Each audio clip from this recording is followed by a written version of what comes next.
derecho concursal. Habíamos comenzado en la clase, en el módulo de la mañana, a referirnos a los distintos tipos o especies de procesos concursales que existen en nuestra legislación concursal, y señalábamos que existe un proceso concursal liquidativo, que es el proceso concursal, decimos, tradicional y universalmente conocido, que es la quiebra, y los tres procesos de reestructuración: el concurso preventivo, proceso de reestructuración tradicional o formal, regulado en la ley 24.522, el acuerdo preventivo extrajudicial, reglado en los artículos 69 a 76 de la ley de concursos, y el proceso concursal de salvataje de entidades deportivas, reglados en la ley 25.284. Referíamos a los orígenes de la quiebra desde el medioevo italiano, y veíamos que durante mucho tiempo era el único tipo o especie de proceso concursal que existió en la legislación comercial, y así fue hasta fines del siglo XIX, cuando aparece en una ley belga el concurso preventivo. Veíamos que a partir de entonces la quiebra era la regla y los procesos de reestructuración la excepción. A partir del siglo XX, con la aparición de la empresa, la irrupción de la empresa, como decíamos citando a Jaime Anaya, empieza a invertirse esa regla, y la regla pasa a ser la reestructuración y la quiebra a la excepción. Decíamos con cita de Jesús María Semino Sánchez que la quiebra quedaba reducida a una hipótesis residual. A partir del siglo XX empieza a aparecer esa idea del principio de conservación de la empresa, empieza a considerarse, como dice Alegría, Graciabile, a la empresa un bien valioso, que desde el derecho hay que propender a su conservación. Por eso en el siglo XX la regla pasa a ser la reestructuración y la excepción la liquidación. Y decíamos que en este derecho concursal que está haciendo, como dice Ariel Ángel Dazo, en este derecho concursal que está en obras, como dice Ángel Rojo Fernández Río, hoy en día la mirada del derecho concursal focaliza a prevenir la insolvencia, anticipar la puesta en marcha de los mecanismos concursales, tendiente a tomar a la empresa antes que se instale la insolvencia. Veíamos la quiebra, un instituto pensado principalmente para los acreedores, donde hay menos juego a la autonomía, a la voluntad. En cambio, el concurso preventivo es un instituto que mira más al deudor, es un instituto pensado para el deudor, que tiende a darle una chance, una alternativa al deudor, para que alcance un acuerdo con sus acreedores que le permita superar el estado de cesación de pagos o estado de insolvencia. Y tenemos que seguir en este recorrido por los procesos concursales. Cuando hablamos de procesos concursales, a modo de introducción, siguiendo a un profesor platense ya fallecido, Saúl Argeri, podemos decir que los procesos concursales es el conjunto de normas sustanciales y procesales que organizan el desarrollo de la ejecución universal de los acreedores frente al deudor común. Los procesos concursales lo que procuran es superar el estado de crisis en sentido amplio, y procuran, como dice Marcelo Gebhardt, devolver al seno de la comunidad económica de manera saneada al deudor que ha atravesado semejante crisis. En definitiva, ¿qué es lo que buscamos con los procesos concursales? Lo que veíamos anteriormente, remover el presupuesto objetivo de los procesos concursales. Si decíamos que la insolvencia es el presupuesto de aplicación de la ley concursal, cuando hay insolvencia surge la necesidad con respecto a la extrajudicialidad. Después el reenvío.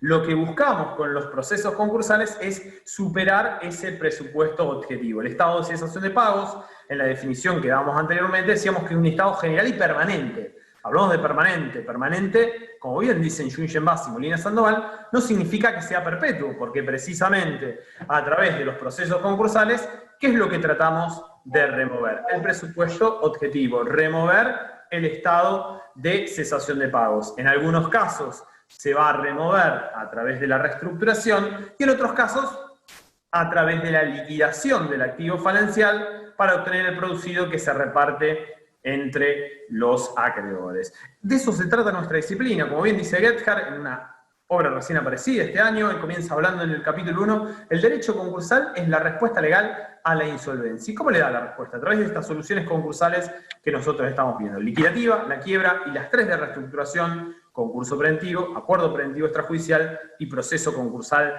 de salvataje de entidades deportivas. El acuerdo preventivo extrajudicial es un mecanismo que claramente tiene el despliegue, vamos a ver después, de la autonomía de la voluntad. Es un mecanismo reglado entre los artículos 69 a 76 de la ley de concurso. Es un mecanismo de reestructuración que responde a las modernas tendencias del derecho concursal que tienden a dar mayor juego al contrato o a la autonomía, a la voluntad en la solución de las crisis patrimoniales. Es un mecanismo, en definitiva, que tiende a retasear o a retraer la intervención del Estado, la intervención del juez. Nace estrictamente como un contrato, donde no hay una intervención estatal, hay una mayor juego a la autonomía, a la voluntad y una restricción de la intervención del Estado. Por eso, algunos autores, como Gustavo Américo Esparza, José Antonio Iglesias, se refieren al acuerdo preventivo extrajudicial hablando de una desregulación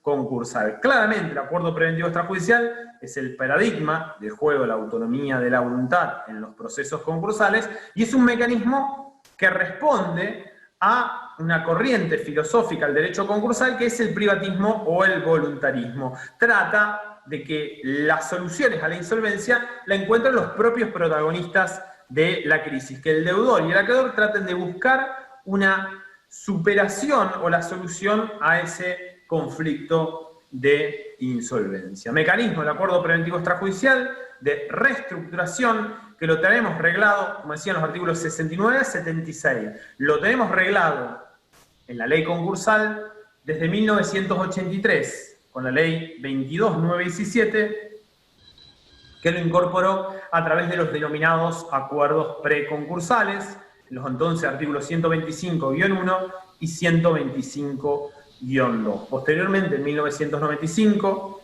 la ley 24.522 le dio una nueva denominación y una nueva regulación. Los viejos acuerdos preconcursales aparecían reglados en el capítulo de la ineficacia. ¿Por qué esto? Estaba pensado para proteger o poner a resguardo del deudor de los actos que hubiera alcanzado en virtud de esos acuerdos con sus acreedores. Es decir, que si después venía la quiebra del deudor, esos actos tuvieran cierta estabilidad.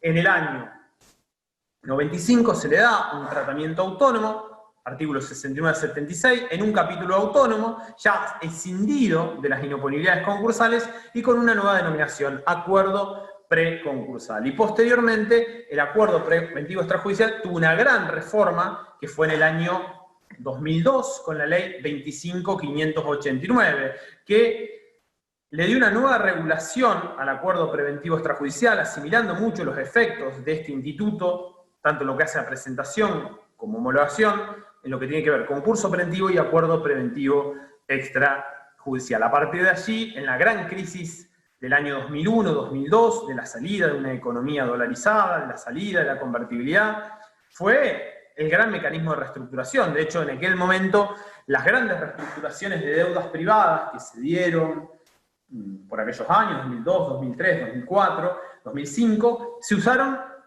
a través del acuerdo preventivo extrajudicial, utilizaron el acuerdo preventivo extrajudicial y no el concurso preventivo. De hecho, Telecom, Multicanal, Cablevisión, Asindar eligieron la reestructuración por ROJAPE en lugar del concurso preventivo. Y estos acuerdos, también hay que señalar que si bien existen en nuestra ley concursal desde 1983, ya existían en la práctica los comerciantes mucho tiempo antes. Hay ese buen artículo que yo les citaba de Rullón en el módulo anterior, del año 86, girar hacia el voluntarismo, se preguntaba la ley concursal. Nos cuenta Rullón que este tipo de acuerdo era muy utilizado, por ejemplo, a fines del siglo XIX. Hubo una gran crisis económica en 1880, que llevó a muchos comerciantes a la insolvencia, y los comerciantes en aquel momento le tenían terror al único procedimiento concursal que existía, que era la quiebra. Que era una quiebra, como veíamos en el bloque anterior, era la quiebra-sanción, que implicaba la liquidación del patrimonio y el sometimiento a durísimas sanciones penales. Es decir, el Código de Comercio, como yo decía, traía la quiebra, liquidación y arresto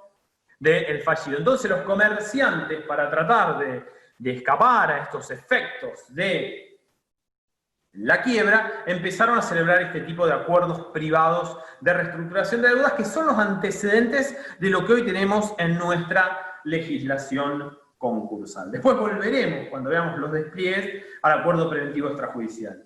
Y el otro proceso, el proceso concursal de salvataje de entidades deportivas, como yo decía, una carga de subjetividad, el proceso concursal más importante, lo digo como hincha de Racing, porque fue el proceso hecho a medida de mi institución, del Club Atlético Racing Club, que en definitiva permitió la subsistencia de Racing, es decir, la ley 25.284 que se llama Fideicomiso de Administración de Entidades Deportivas en Dificultades Económicas, pero en realidad no es un fideicomiso, no hay una figura contractual, hay una especie particular de proceso concursal. Había dos autores marplatenses, Luis María Gámez y Gustavo Américo Esparza, tempranamente hablaron de, tomando una frase de Mafía, de que hay un fideicomiso palos, no hay un fideicomiso. Y es más, si uno analiza las 27 normas de esta ley 25.284, vamos a ver que la mayoría de las normas nos inclinan con un proceso concursal. Tan solo algunas de esas normas pueden acercarnos al fideicomiso. Por ejemplo, el artículo 14, cuando habla de que los bienes de la entidad deportiva deben anotarse en cabeza del órgano fiduciario. Una norma que no ha tenido lugar de aplicación en la práctica. ¿Por qué? Porque el órgano fiduciario no es una persona jurídica. Es decir, esta ley, ¿qué está pensado? Que se renueve a los órganos estatutarios, administradores naturales de la entidad deportiva insolvente, y es reemplazada en la administración por un órgano fiduciario, un órgano tripartito integrado por un contador, un abogado y un especialista en administración de entidades deportivas. Pero no hay un fideicomiso, al contrario, hay normas que lo acercan a un proceso concursal. El artículo 3 de la ley 25.284 consagra un principio general del derecho concursal que vimos en el módulo anterior. Consagra el principio de universalidad en sentido objetivo.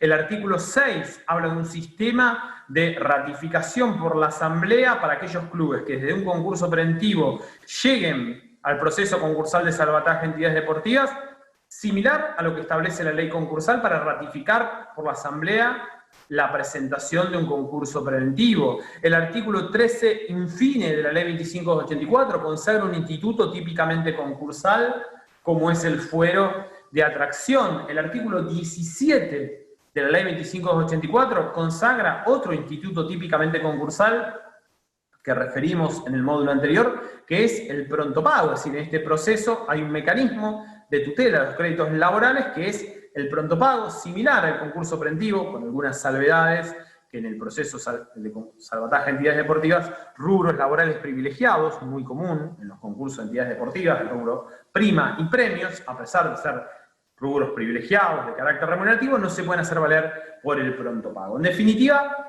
las normas nos acercan a lo que es un proceso concursal. Por eso, en definitiva, lo hemos sostenido en diversos trabajos, artículos que hemos comentado en la ley 25.284, entendemos que el proceso de salvataje de entidades deportivas es un proceso de naturaleza concursal, no es un fideicomiso, es un proceso concursal especial. Esto, digamos, también nos lleva a un tema actual de debate concursal, uno de los grandes temas de agenda concursal, como diría Edgardo Netrofán.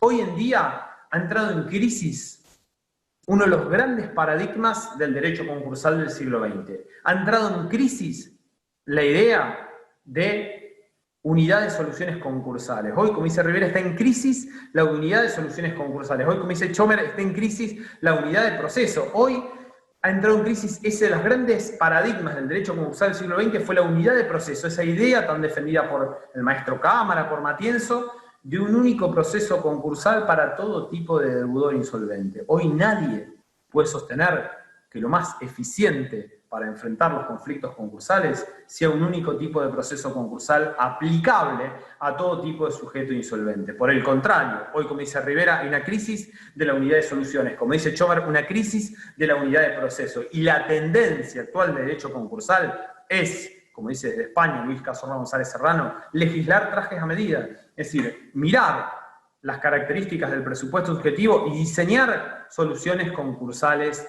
especiales. Por ejemplo, un debate que se está dando en toda Latinoamérica, el tema del consumidor sobreendeudado. Es decir, nadie puede pensar, en Latinoamérica y también en Europa, nadie puede pensar que lo más eficiente sea resolver la situación de insolvencia o sobreendeudamiento de una persona que llega a una situación de insolvencia o sobreendeudamiento producto de un excesivo consumo, aplicarle la misma solución que le aplicamos a una gran empresa, aplicar la misma solución a Vicentín que le aplicamos a aquel jubilado que se sobreendeudó porque tomó un crédito en una mutual, porque sacó un televisor en cuotas. La tendencia actual es diseñar una solución concursal especial para estos sujetos. Por ejemplo, es la respuesta que ya se está dando en el derecho comparado. En Francia, a través del Código de Consumo, tiene una solución concursal especial. Alemania, la ordenanza de insolvencia alemana de 1994, vigente desde 1998. El Código de Bancarrota de Estados Unidos desde el año 2015. Austria, Dinamarca, Luxemburgo tienen soluciones concursales especiales para el consumidor sobreendeudado. A nivel latinoamericano, si hay alumnos de Colombia, Colombia tiene un procedimiento desde el año 2010, hoy incorporado al Código General del Proceso. Nosotros, uno de los grandes temas que tenemos pendiente, hubo un proyecto muy avanzado de la senadora por San Luis, Negra Alonso, allá en el 2011, y otro proyecto del año 2015. Pero esa es la tendencia actual en el derecho concursal, y precisamente la primera vez que se advirtió esto fue con las entidades deportivas. Es decir, no le podemos aplicar a una entidad deportiva la misma solución que le aplicamos a cualquier otro sujeto insolvente. No le podemos aplicar a Racing la quiebra, porque ¿qué pasaba con la quiebra? La extinción de la persona jurídica y la liquidación del patrimonio. Esto es totalmente inconciliable con los valores que se mueven en torno a las entidades deportivas. Entonces, siguiendo la iniciativa de un senador chaqueño, Antonio Sájar, en el año 2000 se sanciona la ley 25284, que incorporó este proceso concursal de salvataje a entidades deportivas. En realidad, yo la llamo ley Racing, por una cuestión particular, que soy hincha de Racing. En realidad, el primer caso que se aplicó fue Chaco Forever, pero en realidad Chaco Forever fue la excusa para que después se dé la aplicación a Racing Club de Avellaneda. En definitiva, instituye un proceso concursal especial. ¿Qué tipo de proceso? Un proceso de reestructuración, es decir, ¿qué es lo que se va a tratar? Se va a tratar de evitar la liquidación. Y durante 12 años, el club va a estar con un plazo máximo, 12 años, digamos, cada 3 años se renueva, se ve si se renueva o no el fideicomiso. Cada 3 años, si se cumplen los objetivos de la ley, se va renovando ese proceso concursal. Durante 12 años como máximo se trata de que el club no se liquide, que se mantengan las actividades sociales, culturales y deportivas de esa entidad y que se pague a los acreedores. Esto, en definitiva, es un proceso concursal de reestructuración. Entonces, hemos visto un pantallazo, un panorama general de los 4 procesos: liquidativo, la quiebra; reestructuración, concurso preventivo, acuerdo preventivo extrajudicial y proceso concursal de salvataje de entidades deportivas. Vamos a la parte especial, por así decirlo, los despliegues y los límites de la autonomía de la voluntad. Yo ya algo anticipé. Hay mucha más juego a la autonomía de la voluntad en la reestructuración que en la liquidación. Y hay mayor juego a la autonomía de la voluntad en leyes más afines a una economía del mercado. La ley 24.522, por ejemplo, de 1995. La ley la reforma concursal 22.917 de 1983. Y el primer lugar donde vemos este juego a la autonomía de la voluntad lo vemos en este instituto del acuerdo preventivo extrajudicial, este proceso de reestructuración informal que lo tenemos en la ley concursal desde 1983. ¿Qué es el acuerdo preventivo extrajudicial? Un proceso de reestructuración que nace como un contrato, pero que posteriormente, cuando yo, los acuerdos individuales que alcancé con todos los acreedores, voy y lo presento ante el juez competente en los términos del artículo 3 de la ley de concursos, produce efectos típicamente concursales. El acuerdo preventivo extrajudicial es un tema que mucho se ha discutido su naturaleza jurídica, y en esto tiene mucho que ver el juego, ¿no?, de la autonomía de la voluntad. El tema aquí de la naturaleza jurídica del acuerdo preventivo extrajudicial, lo que tenemos que señalar que no es un tema meramente teórico o académico, sino que es un tema que tiene gran trascendencia práctica. Y es un tema que mucho se ha debatido en la doctrina a partir desde la ley 25.589, esta reforma concursal de mayo del 2002. A tal punto podríamos decir que desde entonces ningún autor que ha abordado el acuerdo preventivo extrajudicial ha dejado de lado de analizar el tema de la naturaleza jurídica del acuerdo preventivo extrajudicial. No hubo congreso de derecho concursal en aquellos años, 2002, 2003, 2004, 2005, que no se debatiera largas horas sobre la naturaleza jurídica del acuerdo preventivo extrajudicial. Pero decíamos, no es un tema menor, es un tema de gran trascendencia práctica. ¿Por qué? Porque la regulación del acuerdo preventivo extrajudicial es una regulación muy escueta, muy limitada, un régimen que va del 69 al artículo 76, con lo cual deja numerosas lagunas, y esas lagunas las fueron integrando en la praxis los magistrados, los jueces, y para integrarla recurrieron a aplicar algunas de las teorías sobre la naturaleza jurídica del acuerdo preventivo extrajudicial. Por eso digo, no es un tema teórico o un tema académico, sino que tiene trascendencia práctica. Hay numerosas lagunas de regulación, una regulación insuficiente, muy escasa. Y los jueces, para llenar esas lagunas, para resolver conflictos que tenían en los distintos casos concretos, acudieron a algunas de las teorías acerca de la naturaleza jurídica del acuerdo preventivo extrajudicial. Cuando hablamos de la naturaleza jurídica del acuerdo preventivo extrajudicial, básicamente hay tres teorías. Dos teorías extremas y una teoría ecléctica o intermedia. En lo que hace a las teorías extremas, encontramos en una vereda la teoría contractualista, aquella teoría que dice que el acuerdo preventivo extrajudicial no es otra cosa más que un contrato, y como tal va a tener que tener todos los requisitos establecidos en el Código Civil y Comercial de la Nación para la validez de los contratos. Una teoría sostenida por autores como Maffia, como Faragosi, Bolonnikov, Grispo, teoría que entiende que es un contrato aplicado jurisprudencialmente por el Juzgado Nacional de Comercio número 1, allá por el año 2003, en la causa Ausol, Autopista del Sol, por la jueza Julia Villanueva. Es decir, la primera teoría nos dice, señores, el acuerdo preventivo extrajudicial es el gran paradigma de la autonomía de la voluntad. Es una figura contractual, es un contrato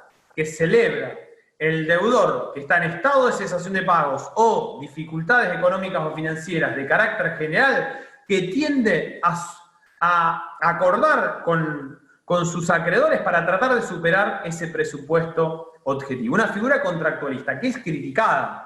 Esta teoría es criticada por del otro lado de la vereda y dice, bueno, hablar de un contrato es contar la mitad de la historia, porque puede ser que podamos hablar de un contrato cuando miramos la primera parte, cuando el deudor negocia privadamente, fuera del tribunal, con los acreedores, manos a manos, distintos acuerdos. Es decir, el acuerdo preventivo extrajudicial empieza con una primera etapa de negociación, donde ahí rige 100% la autonomía de la voluntad. Es decir, yo con todos ustedes, somos 30 participantes, voy con uno a uno y voy celebrando distintos acuerdos con ustedes. Pero ¿yo qué hago con esos contratos, con esos acuerdos? ¿Me los quedo? Si yo me quedo esos contratos, tiene efectos relativos. El efecto relativo de los contratos, es decir, solo tendrá validez entre las partes. Yo lo que busco con esos contratos es ir a dónde?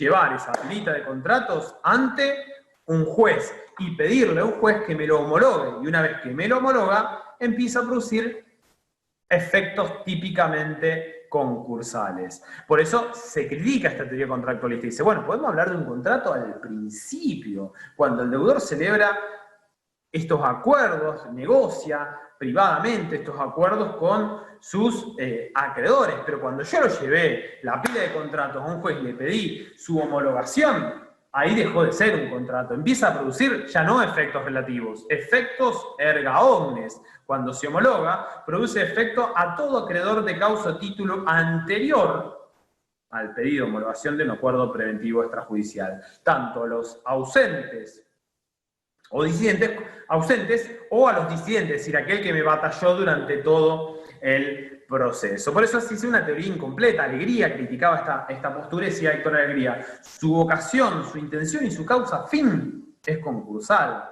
Su vocación, su intención y su causa fin es concursal. Yo estos acuerdos no se los celebro para que produzcan efectos relativos, los celebro para que después llevárselo a un juez para que lo homologue y produzca efectos típicamente concursales.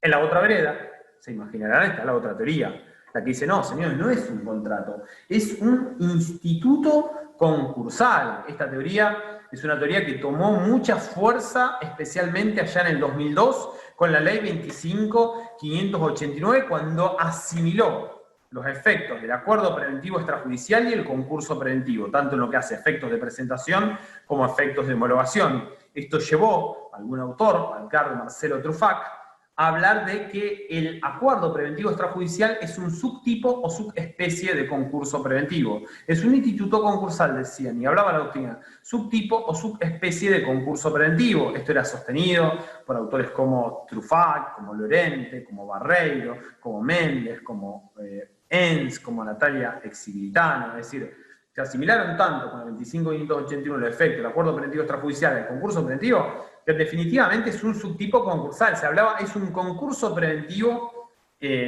abreviado.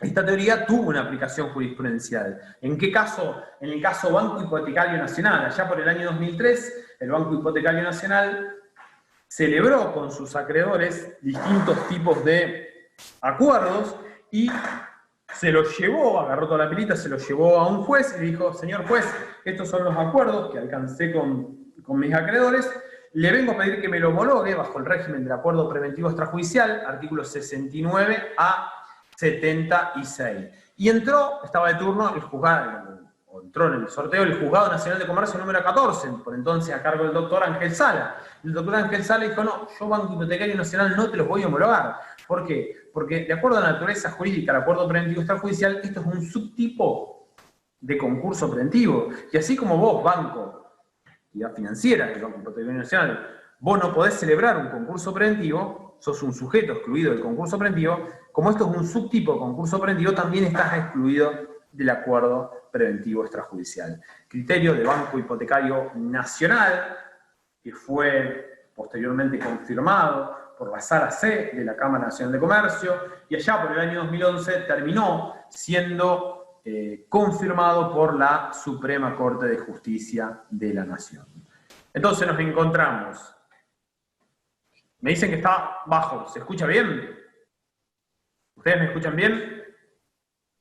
Sí, se escucha bien, Germán. Gracias, Lucho.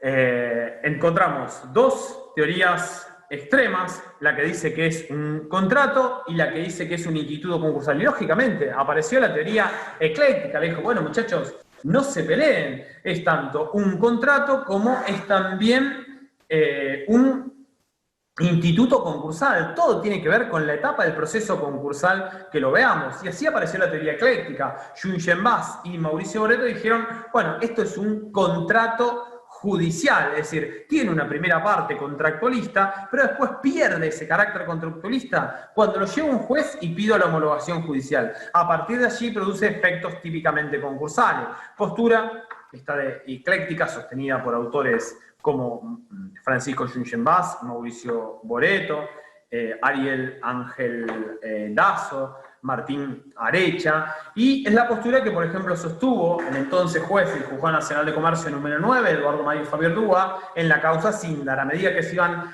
presentando lagunas, lo iba integrando tanto con las normas del Código Civil y Comercial en materia de contratos, como en materia, o normas de la ley concursal, en materia de concurso preventivo.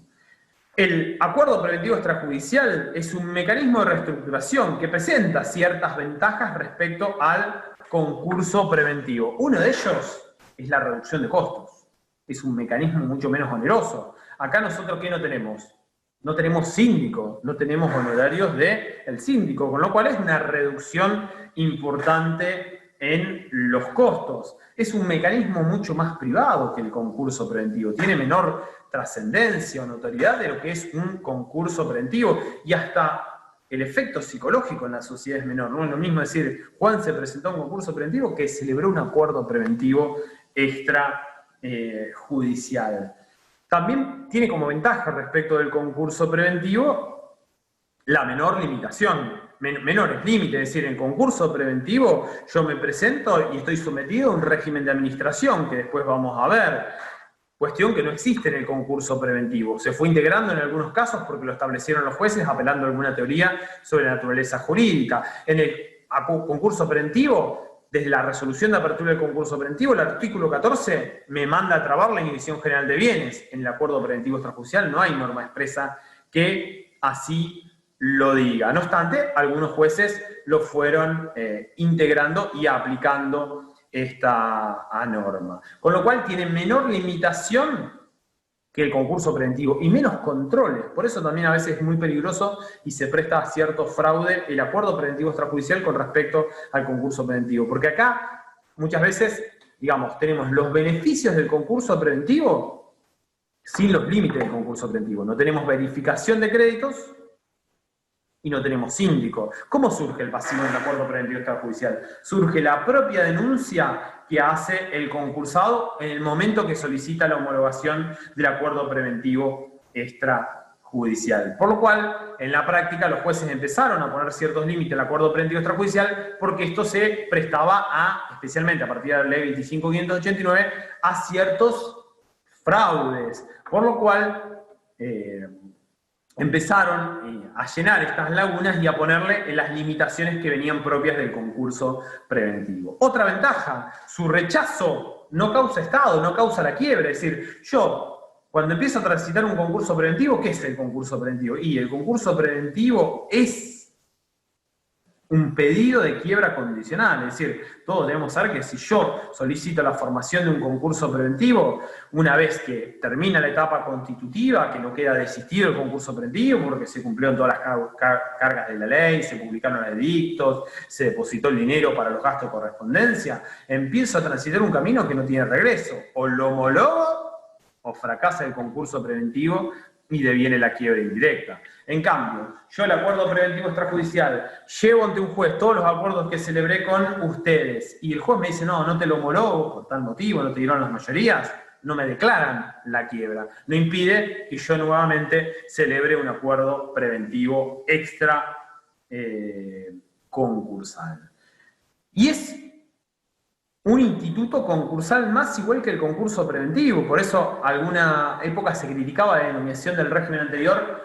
La ley 22/2017, allá en el 83, hablaba de acuerdo preconcursal. Esto era un acuerdo criticado por Rubén Segal, que decía, bueno, esto es una denominación que es incoherente e imprecisa con los fines del instituto, porque no es un instituto previo al concurso preventivo, es un instituto que está en pie de igualdad al concurso preventivo. Yo puedo tomar un camino o otro camino para la reestructuración. Y decíamos, el acuerdo preventivo extrajudicial es el que mayor apertura nos da a la autonomía, a la voluntad. Inclusive el artículo 71 expresamente lo establece cuando nos habla de la libertad de contenido. El artículo 71 dice, las partes pueden dar al acuerdo el contenido que consideren conveniente a sus intereses y es obligatorio para ellas aun cuando no obtenga la homologación judicial, salvo convención expresa. Es decir, surgen dos tipos de acuerdos. Si yo celebro un acuerdo privadamente con ustedes y no obtengo la homologación judicial, ¿tiene validez? Propiedad de los contratos, efectos relativos, salvo que expresamente establezca que no tenga ese efecto. Pero una vez que yo lo homologo, ese contrato produce efectos erga omnes, efectos respecto de todo acreedor de causa título anterior al pedido de homologación del acuerdo preventivo, aún los ausentes y aún a los disidentes. Acá digamos que es el paradigma de la autonomía a la voluntad y se flexibiliza ¿qué principio? Se flexibilizan dos principios. La par condicio creditorium, paridad o igualdad en el tratamiento de los créditos, es decir, acá hay mayor libertad con respecto al concurso preventivo. Es decir, yo puedo celebrar individualmente acuerdos con ustedes de distintos tipos. Puedo celebrar con un acreedor que le voy a pagar el 100% del crédito con entrega de bienes. A otro acreedor, un acuerdo que yo te voy a pagar el 50% de tu crédito, pero en un solo pago de 30 días. A otro que le voy a pagar el 50% con entrega de bienes y el 50% con un pago con 2 pagos del 25%. A otro acreedor que le voy a pagar el 70% en 5 años. Es decir, libertad de contenido, juego absoluto de la autonomía de la voluntad. Por eso se habla de una morigeración o flexibilización de la par condition creditorium. Y estos mecanismos, el acuerdo preventivo extrajudicial, ¿responde a qué? Aquellas corrientes del derecho concursal que son el privatismo o el voluntarismo, que retraen la intervención ¿de quién? Del Estado, del juez en el marco del proceso concursal. Tiende a dar mayor juego a las partes en la solución de las crisis patrimoniales. Por eso hay una flexibilización de la par condition creditorium. Esto alguna vez planteó. Bueno, ¿esto qué implica? ¿La muerte de la par condition creditorium? ¿Ha dejado de existir? No, hay lo que Rivera denomina un redimensionamiento de los principios generales del derecho concursal. Es decir, los principios concursales se han adaptado a la realidad de nuestro tiempo. Ya no son aquellos dogmas de los cuales no puede apartarse la interpretación concursal. Se ha flexibilizado, se han adaptado a la realidad y se habla de un redimensionamiento de los principios generales del derecho concursal. Y acá se ve autonomía de la voluntad pura, que pasa por encima de la par condition creditorium, con el único límite, obviamente, la legalidad, la moral y las buenas costumbres. Puedo hacer cualquier tipo de acuerdo siempre y cuando sea lícito. Y puedo ofrecer un abanico de posibilidades a ustedes sin que necesariamente sea la misma propuesta para todos ustedes. Se flexibiliza la autonomía, la voluntad, llega a flexibilizar la par condition creditorium. Esto era impensado hace 30 o 40 años atrás. Hoy en día, en estas modernas tendencias del derecho concursal, tienden a dar prevalencia a la extrajudicialidad por sobre la judicialidad.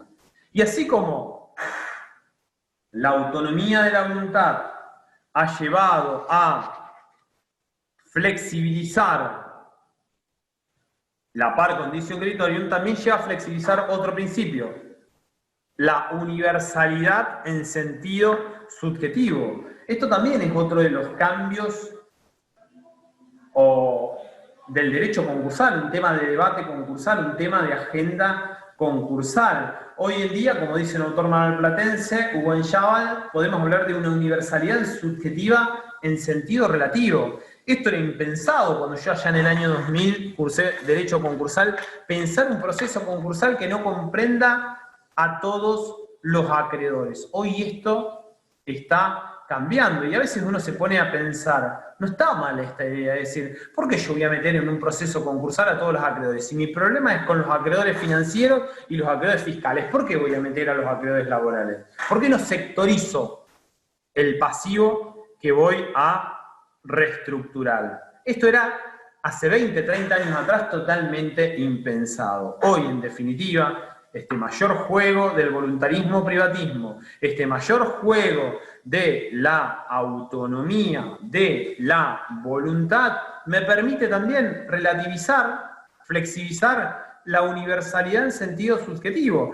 El gran momento de estos acuerdos preventivos extrajudiciales, como decía ya con la ley 25.589, con la crisis, la salida de la crisis del año 2001, de la economía dolarizada, de la ley de convertibilidad, determinó que las grandes empresas, yo le decía Telecom, Cablevisión, Asindar, que recurrieron a este tipo de acuerdos, aplicaban la universalidad en sentido relativo, es decir, cuando Telefónica reestructuró su pasivo, incorporó el pasivo que tenía problemas, el pasivo por obligaciones negociables, no incorporó el pasivo de los trabajadores, y los trabajadores lo tenían al día. En definitiva, ahí vemos cómo puso en tela de juicio esto de los principios generales del derecho concursal y empezó a dar lugar a este redimensionamiento de los principios generales del derecho concursal. Esto es propio de la autonomía de la voluntad, del juego de este artículo 71 en el ámbito de los acuerdos preventivos extrajudiciales. Libertad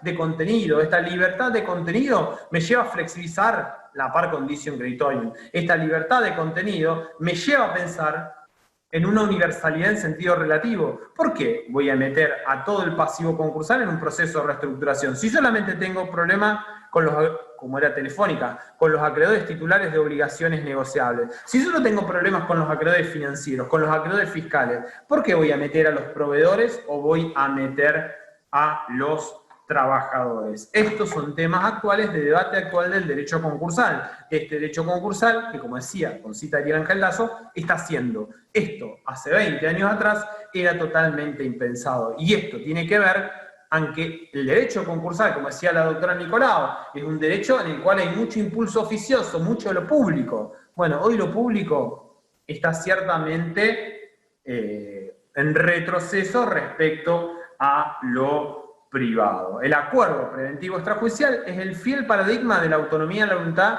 en los procesos concursales. Puedo dar en propuesta libertad de contenido. Se morigera la par condicio creditorium. Y también yo puedo llenar en ese acuerdo que alcance el deudor con sus acreedores esas lagunas que tiene la regulación con el juego de la autonomía de la voluntad. Es decir, yo decía, no hay un régimen de administración, nada dice la ley, como en el concurso preventivo, que existe el desapoderamiento atenuado, un régimen de administración. ¿Puedo yo pactar deudor con acreedores? Un régimen de administración con total libertad. Acá no hay, decía síndico, tampoco hay comité de control como existe en el concurso preventivo. Sin embargo, en la práctica jurisprudencial del acuerdo preventivo extrajudicial, las partes pudieron acordar o han acordado la existencia de comité de control. Es decir, yo me comprometo con ustedes a determinado acuerdo. Bueno, y en la etapa de cumplimiento pactamos que va a estar controlado ese cumplimiento, porque acá no hay síndico, por un comité de control. Lo van a integrar 3 de ustedes como acreedores. Y eso es juego de la autonomía de la voluntad, cuestión que no se da en el concurso preventivo. Puede establecer una cláusula de confidencialidad, cosa que no existe en el concurso preventivo. La ley francesa de los acuerdos amigables, similar a nuestro acuerdo preventivo extrajudicial, expresamente establece esta cláusula de confidencialidad. Puedo categorizar a los acreedores. La categorización, instituto que después vamos a ver, propia del concurso preventivo, nada dice aquí la regulación del acuerdo preventivo extrajudicial. Se discutió mucho allá en el 2002, 2003, con la ley 25.589. Algún autor, Maciel y Bismara, decían, bueno, no se puede categorizar porque no lo establece la ley. Pero la mayoría de doctrinas dijeron, no, muchachos, libertad de contenido en este juego de la autonomía de la voluntad, nada impide que yo divida a los acreedores en distintas categorías, financieros, comerciales, laborales, y ofrezca distintas propuestas teniendo en cuenta las categorías. Es decir, el acuerdo preventivo extrajudicial es el paradigma de la autonomía de la voluntad. Y es un mecanismo que tiene ciertas ventajas respecto del concurso preventivo. A su vez, es un mecanismo más confidencial, más privado, donde se da mayor margen a través de la autonomía de voluntad de las partes en la solución de las crisis patrimoniales, y además también tiene que ver con algo que veíamos en el bloque anterior. Cuando yo hablaba de presupuesto objetivo, yo decía que hoy el gran problema del derecho concursal es la tempestividad concursal, tratar de tomar a la empresa antes que se instale la insolvencia, una presentación concursal oportuna. Esto en poco y nada hemos avanzado en nuestra legislación concursal. Seguimos anclada en la vieja idea del presupuesto objetivo del estado de cesación de pagos. Uno de los pocos avances que hay es en materia de acuerdo preventivo extrajudicial, porque conforme al artículo 69 de la ley de concursos, el deudor, para celebrar un acuerdo preventivo extrajudicial con sus acreedores, no necesariamente debe estar en cesación de pago. Puede estar en un estado previo que la ley denomina dificultades económicas o financieras de carácter general. Esto es un presupuesto objetivo que responde a las modernas tendencias del derecho concursal que tienden a prevenir la insolvencia, a tomar a la empresa antes que se instale la insolvencia. Es una de las herramientas de prevención de la insolvencia. Esto de dificultades económicas o financieras de carácter general fue incorporado en la ley concursal allá en 1983, con la ley 22.917, y a partir de allí se generó todo un debate en la doctrina de qué es esto de dificultades económicas o financieras de carácter general. Hubo algunas voces que decían, bueno, esto no es nada nuevo, la cesación de pagos. Esto es, en aquel momento, en los años 80 en Europa, estaba muy en boga en España un proyecto que se llamaba Proyecto Rojo, elaborado por Ángel Rojo Fernández Río, que derechamente proponía sustituir la cesación de pagos por otros estados como el de empresa en crisis. Y decía, bueno, parte de la doctrina dice, esto responde a las modernas tendencias del derecho concursal que están en boga en Europa, y quisieron establecer algo así los autores, pero en la práctica es lo mismo. Había uno de los autores, inclusive esto lo decía uno de los autores de la ley 22.917, Héctor Alegría, llegó a decir, bueno, esto es lo mismo que cesación de pago. O dos trabajos de Argeri, en el 84, un Argeri y otro de Torón, que decían, acá no es nada nuevo, nada distinto a la cesación de pago. Sin embargo, a partir del año 1986, y por la labor de un autor rosarino, Adolfo Rullón, en ese trabajo que yo ya le he citado, Tirar hacia el voluntarismo en la legislación concursal, en 1986,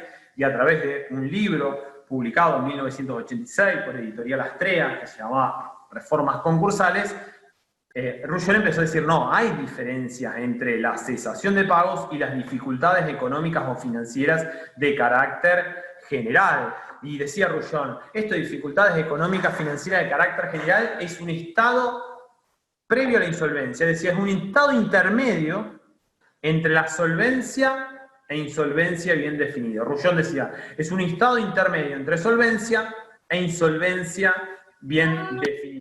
En definitiva, es un estado, podríamos decir, patrimonial previo a la insolvencia, que implica como tal una menor afectación patrimonial a la insolvencia, y como es previo a la insolvencia y una afectación patrimonial menor, facilita o permite o hace más fácil la reestructuración patrimonial. Hoy, siguiendo a Miguel Raspal y a María Laura Raspal, podríamos decir que ya no se discute que son dos presupuestos diferentes. En definitiva, estas dificultades económicas o financieras de carácter general responde a un estado de preinsolvencia, previo a la insolvencia. Es similar a lo que en algunas legislaciones comparadas, no sé si hay compañeros de Colombia acá, la ley colombiana para la organización empresarial, la 1116 de diciembre del 2006, o la ley española, la 22/2003 del año 2003, que establecen como presupuesto objetivo la insolvencia o insolvencia inminente. En definitiva, esto de dificultades económicas o financieras de carácter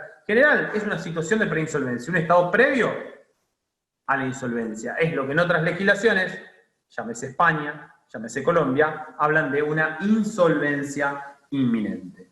Pero el acuerdo preventivo extrajudicial es el paradigma de la autonomía de la voluntad, y el paradigma lo encontramos en ese artículo 71, que permite libertad de contenido con propuestas diferentes a diferentes tipos de acreedores, aún mayor libertad que en el concurso preventivo y flexibilización de otro principio, de la universalidad en sentido subjetivo. Me permite una reestructuración de pasivo de manera sectorizada, no comprendiendo todo el pasivo, sino el pasivo que yo tenga en conflicto. Es propio de nuestro tiempo, de estos temas actuales de debate concursal. ¿Alguna consulta? ¿Alguna pregunta sobre este tema? Nada. Seguimos adelante en este recorrido. También va a haber alguna, digamos, apertura a la autonomía de la voluntad, porque es también un proceso de reestructuración en el concurso preventivo. El concurso preventivo, como decíamos, es un mecanismo de reestructuración judicial, cuyos orígenes en fines del siglo XIX, un mecanismo voluntario, que se accede a pedido del deudor. ¿Qué busco con el concurso preventivo? Reestructurar pasivo corriente, reestructurar el pasivo convirtiendo el pasivo corriente en pasivo no corriente. Procuro superar ese estado de cesación de pagos a través de un acuerdo, contrato, autonomía de la voluntad, que alcance el deudor con sus acreedores. Es un proceso de tipo voluntario.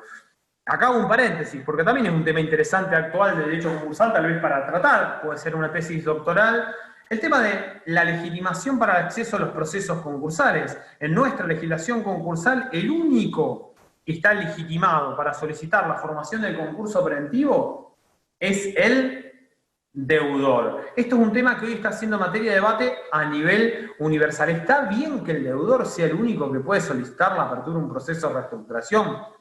Y hay voces de todos lados. Por un lado vamos a encontrar autores que van a decir, no, está mal que el deudor sea el único que puede solicitar. Sí. Doctor, disculpe que lo interrumpa. Respecto de los legitimados, además del deudor, ¿no está legitimado algún acreedor con un domicilio de pago en la Argentina, como dice el artículo 4 de la ley de concurso? Eso, el artículo 4 está referido al concurso internacional, ¿no es cierto? Claro, o sea, va de la mano. La declaración de concurso extranjero es causal para la apertura del concurso en nuestro país a pedido del deudor o de los acreedores cuyos créditos deben satisfacerse en la República Argentina. Sí. Pero entra en esto que se llama el concurso derivado, toda una discusión respecto de qué tipo de proceso concursal puede abrir el deudor. El deudor en nuestro país. Algunos dicen, puede abrir un concurso preventivo y una quiebra, pero hay otro sector que dice, no, la solución del artículo 4 va de la mano del Foro Internacional del Patrimonio, el artículo 2, inciso 2. En consecuencia, excepcionalmente se reconoce jurisdicción internacional a los jueces argentinos para entender en el concurso local de un deudor domiciliado extranjero respecto de los bienes situados en la República Argentina. ¿Y para qué? Para abrir un proceso concursal liquidativo, porque solamente tendría como finalidad liquidar los bienes existentes en nuestro país para obtener el producido y satisfacer a los acreedores locales. Con lo cual dice, esa referencia al acreedor cuyo crédito debe satisfacerse en la República Argentina se refiere a una quiebra, dice un sector de la doctrina, no a un concurso preventivo. No obstante, por ejemplo, una autora que ha escrito muchísimo sobre esto, que es Mariel Sousal, sostiene la otra postura. Marcelo Getger sostiene la otra postura. Tiene una tesis doctoral la doctora Usal sobre este tema, ¿no? O sea... Sí, tiene su tesis doctoral es sobre este tema. Por eso no marco ese tema porque también está discutido. Pero el tema a lo que yo apuntaba es la legitimación. Hoy en día en el derecho concursal se discute, ¿está bien que solo el deudor sea el único que puede solicitar la formación de su concurso preventivo? Y algunos dicen, no está bien, porque el deudor, ¿quién es? Es el último que se va a dar cuenta de su situación patrimonial. Y en consecuencia, ¿qué va a hacer? Cuando empieza a tener dificultades, ¿qué hace el deudor? Dice, bueno, señores, voy, me presento, voluntariamente solicito la formación con concurso preventivo. No, va a seguir operándose. Da lo que un marplatense, Garabuzo, habla del espejismo y la recuperación. Porque hay una cuestión psicológica, es decir, yo creo en mi capacidad y si empiezo a tener dificultades, voy a tratar de superarla. ¿Y qué pasa? Cuando yo empiezo a tener dificultades, voy a ir al banco y el banco ¿qué me va a decir? Lo lamento, yo ahora no te doy más crédito. O te doy crédito si me das una prenda sobre todas las maquinarias de tu empresa. ¿Y yo qué voy a hacer? ¿Y le voy a dar la prenda o me voy a ir a dónde? Al sistema financiero paralelo, con un altísimo interés. Y voy a seguir operando y cuando tenga dificultades voy a malvender bienes y voy a estar ya en cesación de pago, bordeando lo que Vito lo denomina la zona de insolvencia, o sea, porque en definitiva estoy demostrando que no son pagos regulares. Y voy a demorar la presentación en concurso preventivo. Cuando me presento en concurso preventivo ya es demasiado tarde. Me encuentro con un patrimonio totalmente desguazado que termina en quiebra. Por eso algunos dicen, che, pensemos que también los acreedores o el Estado de oficio pueda solicitar la apertura del proceso de reestructuración. Desde otro lado, hay otro sector que dice, cuidado con esto, porque esto puede ser utilizado de manera mafiosa por ciertos acreedores, de forma inescrupulosa. Por ejemplo, yo me acuerdo, cuando apenas me recibí, allá en el 2001, presenté una ponencia donde hablaba de este tema y me saltó Edgardo Daniel Trufac y me decía, cuidado con eso, porque vos fíjate, me decía, en Bélgica, que así, en Bélgica esto es utilizado por los sindicatos de manera mafiosa, van a las empresas y dicen, bueno muchachos, a ver, o arreglas todos los créditos laborales o te solicitamos la formación en el proceso de reestructuración. Porque el proceso de reestructuración tiene ventajas, pero como vamos a ver, tiene límites. En consecuencia, era utilizado como un mecanismo de coacción. Hoy el derecho concursal parecería girar hacia reconocer la legitimación a otros sujetos distintos al deudor, establecer lo que se denomina un proceso de entrada única, un concurso de acreedores que empieza de reestructuración y si fracasa termina en liquidación, pero reconocer legitimación a otros acreedores. Por ejemplo, España, la ley 22/2003, deudor y acreedor, uno se llamará concurso voluntario y si lo pide el acreedor, concurso necesario. Colombia, la ley 1116 de reorganización empresarial, deudor, acreedores titulares de una o varias obligaciones exigibles o la superintendencia de sociedades. México, la ley de concursos mercantiles, deudor, acreedor o el Ministerio Público. Portugal, el decreto de ley de recuperación empresarial del 93, deudor, acreedores o Ministerio Público. Es decir, hoy la tendencia parecería ir hacia allá, hacia reconocer otros legitimados diferentes del deudor. En nuestro país había, hasta el año pasado, dentro del marco del proceso de Justicia 2020, un proyecto de reforma de ley concursal, en la cual estaba trabajándolo Marcelo Guetcar, que apuntaba a esto, un proceso de entrada única y reconocer legitimación también a los acreedores. Este es el tema de tesis doctoral de Marcelo Guetcar en una obra que publicaba en Astrea que se llama Prevención de la insolvencia. Y él apuntaba a reconocer legitimación a otros sujetos diferentes del deudor. Nosotros todavía seguimos anclados en esto. Una clara norma también de orden público concursal. Hubo alguna discusión ahora con el artículo 2360 del Código Civil, cuando habla del concurso de la masa indivisa e insolvente. Un artículo incorporado por el Código 2014 que trajo más dolores de cabeza que aciertos, porque en definitiva no es una solución concursal diferente a la que establece la ley concursal, que permite el concurso de la herencia o del patrimonio del fallecido. Por esa norma no era clara, porque por un lado hablaba de en caso de desequilibrio patrimonial o insuficiencia activo hereditario. Entonces ahí se debatió, ¿esto qué implica? ¿Otro presupuesto objetivo diferente a la cesación de pago? No, la doctrina dijo no es nada diferente. Y la otra gran discusión, la última parte decía, igual derecho le compete a los acreedores conforme a la normativa específica. Entonces ahí la doctrina se preguntaba, ¿qué está legitimando a los acreedores para pedir el concurso de la herencia? La mayoría de la doctrina ha dicho, no, acá hay un error de redacción. Cuando dice igual derecho le corresponde a los acreedores, se entiende que los acreedores lo que pueden pedir no es el concurso preventivo de la herencia, es la quiebra directa necesaria de la herencia. Hubo un anteproyecto del año 2018, también en el marco Justicia 2020, elaborado por Rivera, Pizarro y Botana, que solucionaban estos dos problemas. Ya no hablaban más en presupuesto objetivo de desequilibrio patrimonial e insuficiencia de activo hereditario, sino que hablaban de estado de cesación de pago, y ya no decían, cuando la ley se refiere a igual derecho, hace referencia a que los acreedores pueden pedir la quiebra, no el concurso preventivo. Y el concurso preventivo como proceso de reestructuración tiene límites y tiene apertura. Y bueno, el límite que vamos a tener lo vamos a encontrar en el régimen de administración, en los artículos 15, 16 y 17. Nosotros sabemos que en el concurso preventivo, a diferencia de la quiebra, no hay un desapoderamiento. En la quiebra se da, veíamos, el desapoderamiento.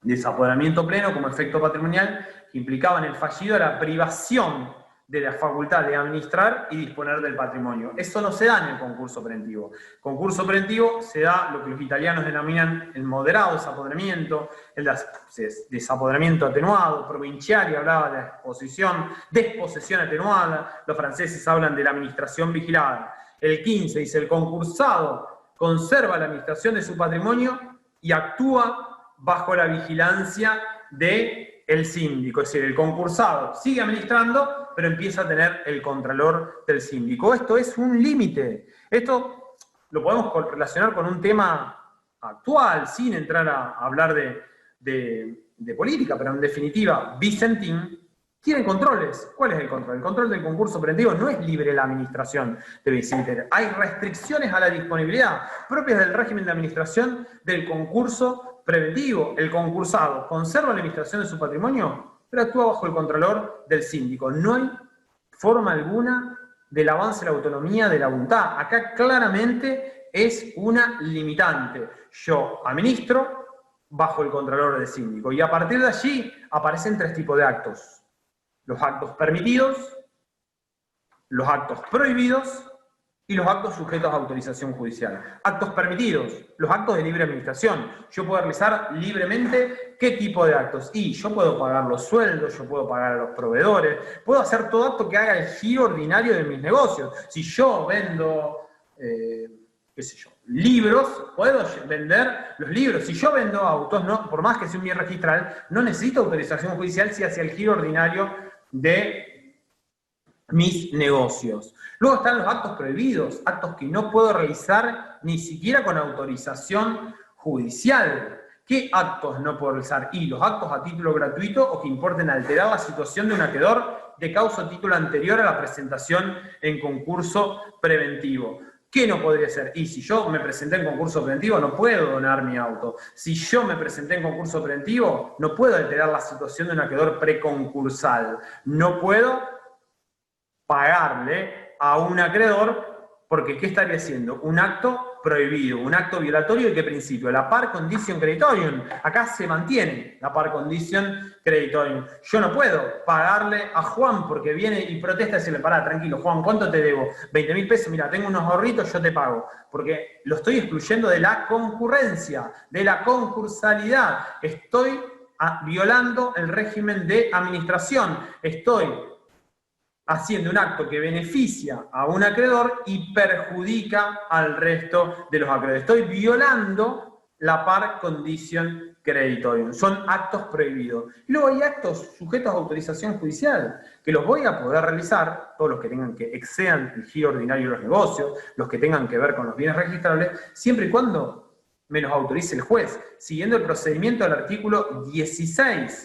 Es decir, lo pido, se va a correr vista al síndico, la ley habla de audiencia del síndico y del comité de control, en la práctica una vista al síndico, una vista al comité de control, y luego resuelve el juez, teniendo en cuenta que 2 parámetros que le habla la ley: la protección del interés de los acreedores y la continuidad de la actividad del concursado. Es decir, me los va a autorizar siempre y cuando no afecte estos intereses. Es decir, la protección del interés de los acreedores y la continuidad de la actividad del concursado. Es decir, si yo pido autorización para vender todas las máquinas del establecimiento que está concursado, y es probable que no me lo autoricen, porque me estoy privando la posibilidad de continuar con las actividades del concursado. En consecuencia, acá se ve toda limitación a la autonomía de la voluntad. Tengo un régimen de administración, conservo la administración bajo vigilancia del síndico, actos permitidos, prohibidos y sujetos a autorización judicial. Si yo violo el régimen de administración, ¿qué va a pasar? Y las sanciones del artículo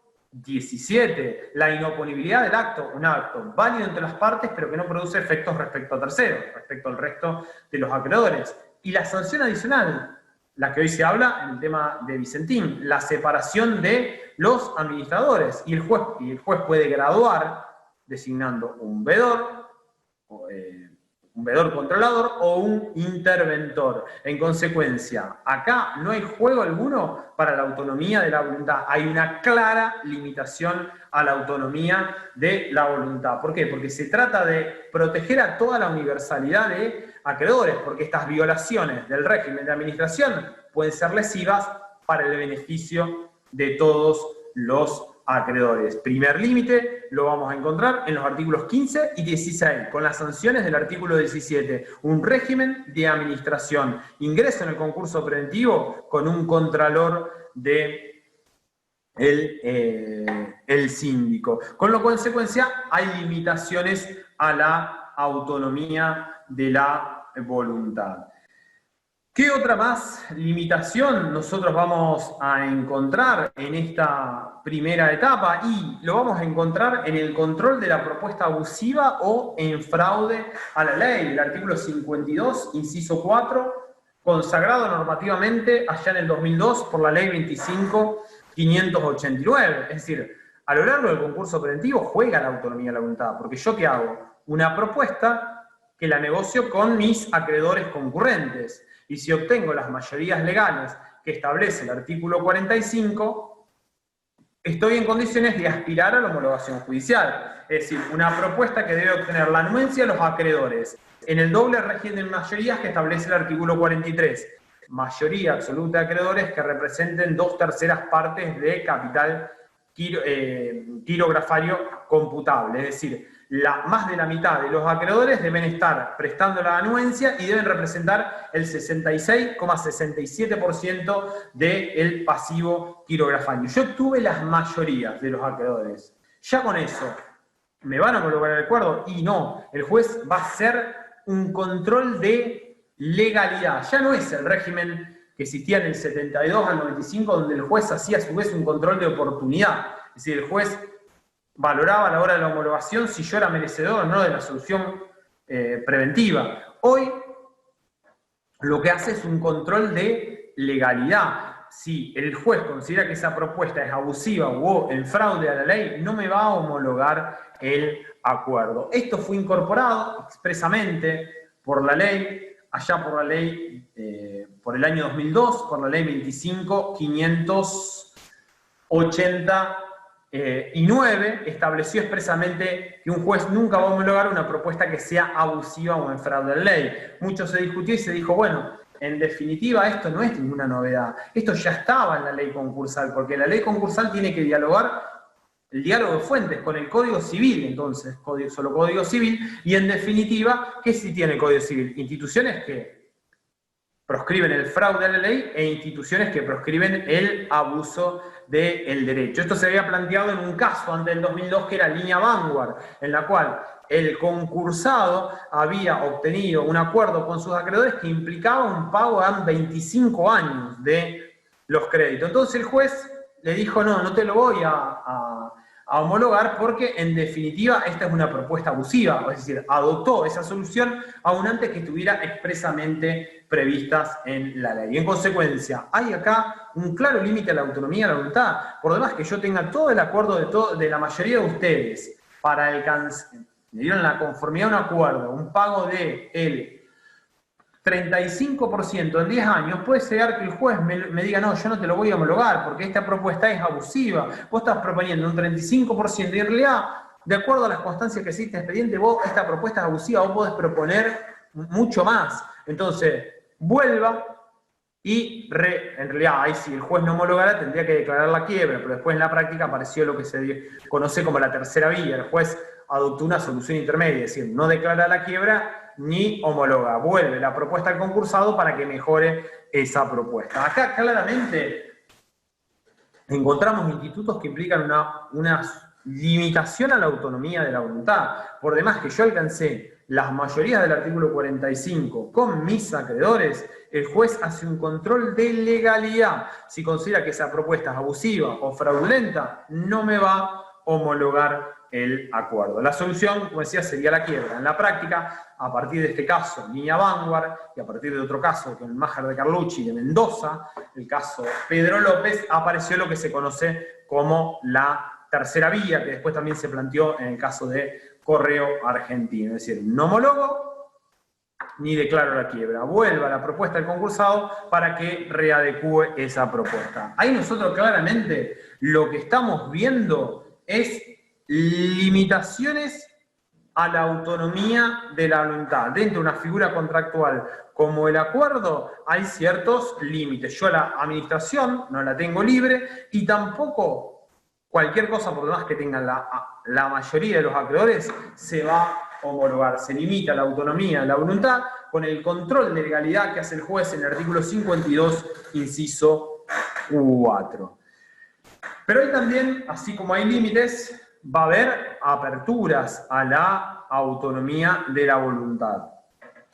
Y un tema de apertura a la autonomía de la voluntad está dado con otro tema de debate actual del derecho concursal, uno de los grandes temas, tema que hoy en día toma mayor trascendencia en este estado de crisis extrema que estamos atravesando producto de la pandemia COVID-19. La posibilidad de financiación postconcursal. Es decir, la posibilidad que un sujeto que esté en concurso preventivo le otorguemos un crédito. No un crédito para utilizarlo para pagar a los acreedores, para que pueda seguir produciendo, se pueda dar la continuidad de las actividades de ese concursado y generar de ese modo los recursos necesarios para poder pagar a los acreedores. La financiación postconcursal, uno de los grandes temas hoy en día de debate concursal, uno de los grandes temas de agenda concursal, y es un tema de materia pendiente en nuestra legislación. Primero, parece difícil de internalizar, es decir, nosotros venimos con lo que veíamos en el bloque anterior, esos resabios que vienen del medioevo italiano, la quiebra como algo infamante, darle crédito a un concursado, si el tipo se presentó a un concurso preventivo porque le debe a toda esta gente, le vamos a dar financiamiento para que pueda seguir endeudándose y de esa manera poder seguir funcionando. No es un tema sencillo de internalizar, de asumir, pero después supongamos que superemos esa barrera y decimos, sí, le vamos a dar crédito. Ahí entra otro problema. ¿Qué incentivos le damos a el financiador? Es decir, porque tenemos que encontrar al tipo que ponga plata en un concursado. Es decir, ¿qué incentivos, entiéndase, qué garantías o seguridades le damos si fracasa el concurso preventivo y deviene la declaración de quiebra? ¿Qué seguridades le damos de que va a poder recuperar su crédito? Este es un tema de debate actual del derecho concursal, que nosotros estamos muy alejados, lo tenemos pendiente, pero que en otras legislaciones ya está. Aparece en la ley española, aparece en la ley de Colombia, aparece en Brasil, aparece en España, aparece en Alemania, en Italia, en Francia, en Estados Unidos. ¿Y qué seguridades le dan al concursado? Y las seguridades de que en caso de que va a una quiebra le damos, algunas legislaciones lo resuelven otorgándole un privilegio, otras lo resuelven dejándolo como crédito extraconcursal, que queda fuera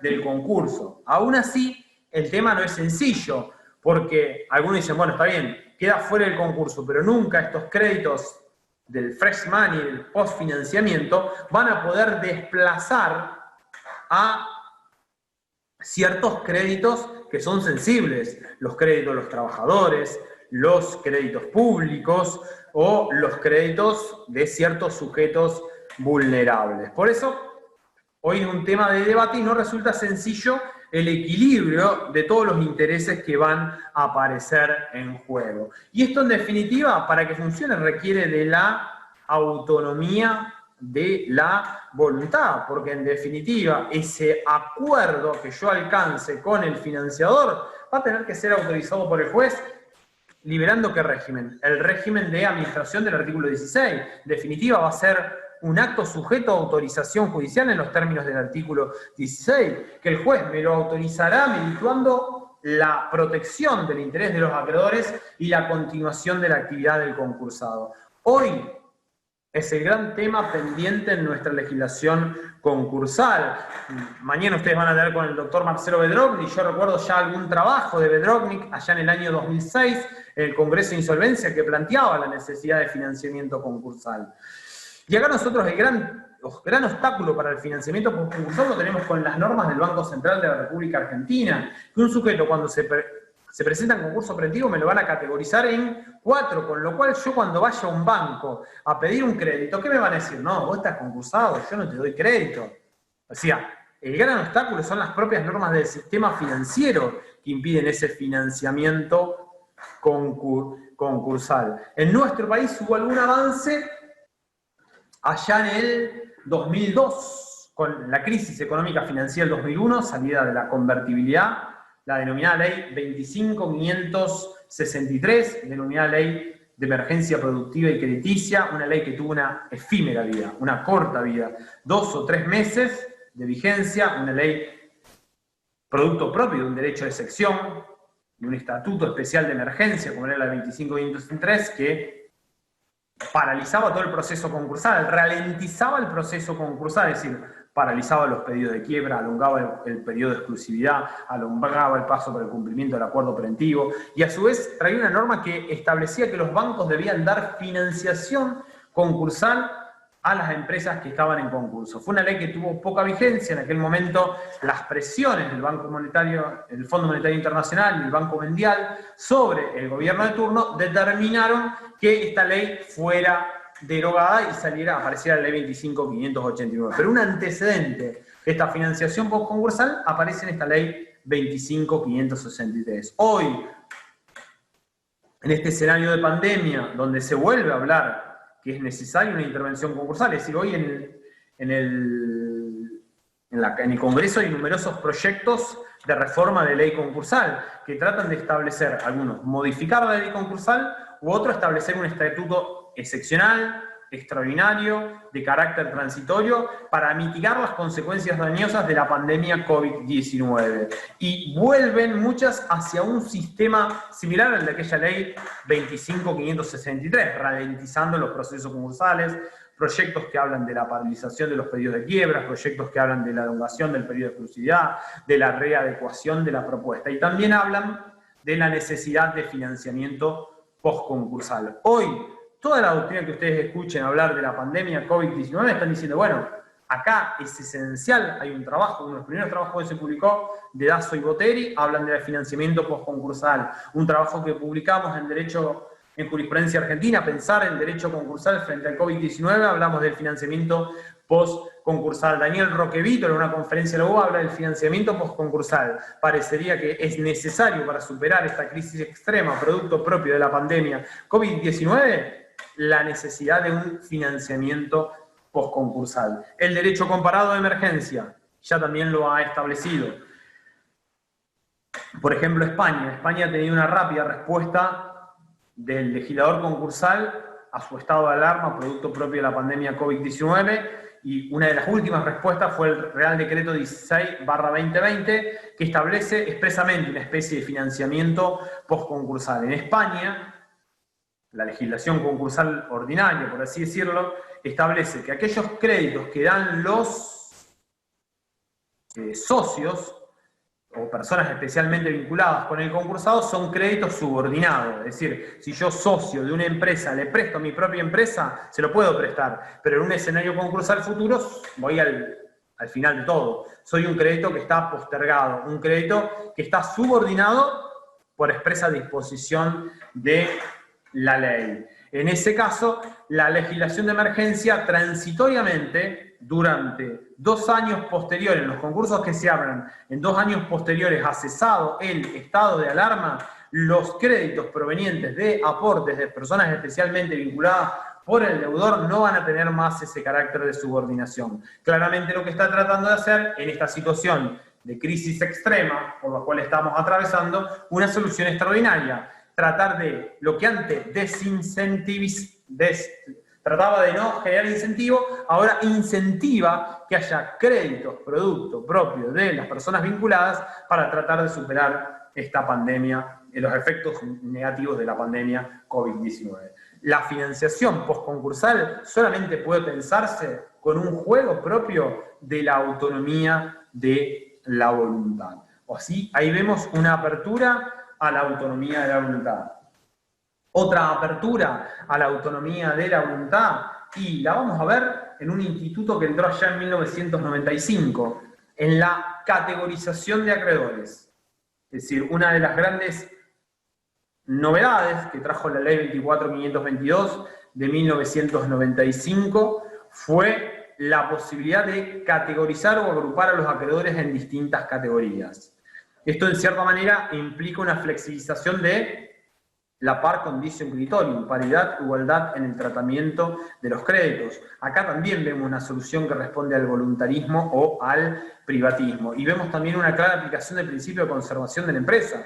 ¿Por qué? ¿Qué se busca con la categorización? Sincerar el acuerdo. Se busca la conservación de la empresa, facilitar el redimensionamiento empresario, la reestructuración empresaria. Es decir, durante el régimen de la ley 19.551, la propuesta de acuerdo preventivo debía ser iguales para todos los acreedores. Es decir, si yo tenía que ofrecerle a todos ustedes lo mismo. Es decir, le ofrezco, supongamos, el 40% pagadero en 5 años. Esta igualdad era sola en apariencia, porque nadie puede desconocer que en un proceso concursal cada uno de los acreedores actúa movido por diversos intereses. Es decir, habrá acreedores laborales que a lo mejor prefieren cobrar mucho menos para mantener la fuente de trabajo. Habrá proveedores que a lo mejor no tienen privilegio, pero están en mejor situación para cobrar su crédito que un acreedor privilegiado. ¿Por qué? Porque el proveedor le va a seguir proveyendo a la empresa concursada en la medida que le pague la deuda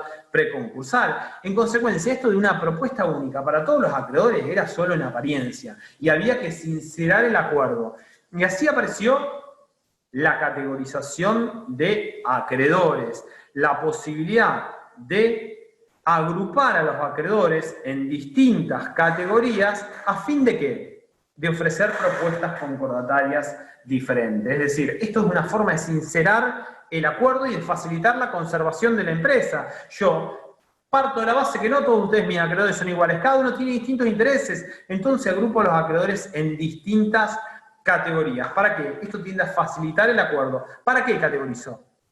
Para ofrecer propuestas concordatarias diferentes a los diferentes tipos de acreedores. Hay juego a la autonomía de la voluntad con ciertos límites, ciertos controles, porque yo no puedo mezclar los acreedores así como quiero. Debe haber ciertos parámetros. La ley me habla que esa categorización debe ser razonada y debe ser fundada. Es decir, yo debo explicar por qué categorizo a ustedes de la siguiente manera: quirografarios comerciales, quirografarios financieros y quirografarios fiscales. Y debo fundarla. Es decir, yo no puedo manipular las categorías. Es decir, yo no puedo decir, si acá tengo 3 acreedores amigos, los pongo en esta categoría y meto a 2 enemigos. Acá meto 2 amigos para que le pongan la mayoría a los otros 3 enemigos que tengo de este lado. En consecuencia, yo tengo apertura a la autonomía de la voluntad, puedo categorizar, agrupar a los acreedores en diversas categorías. ¿Para qué? Para ofrecer propuestas concordatarias diferentes. Pero tengo límites.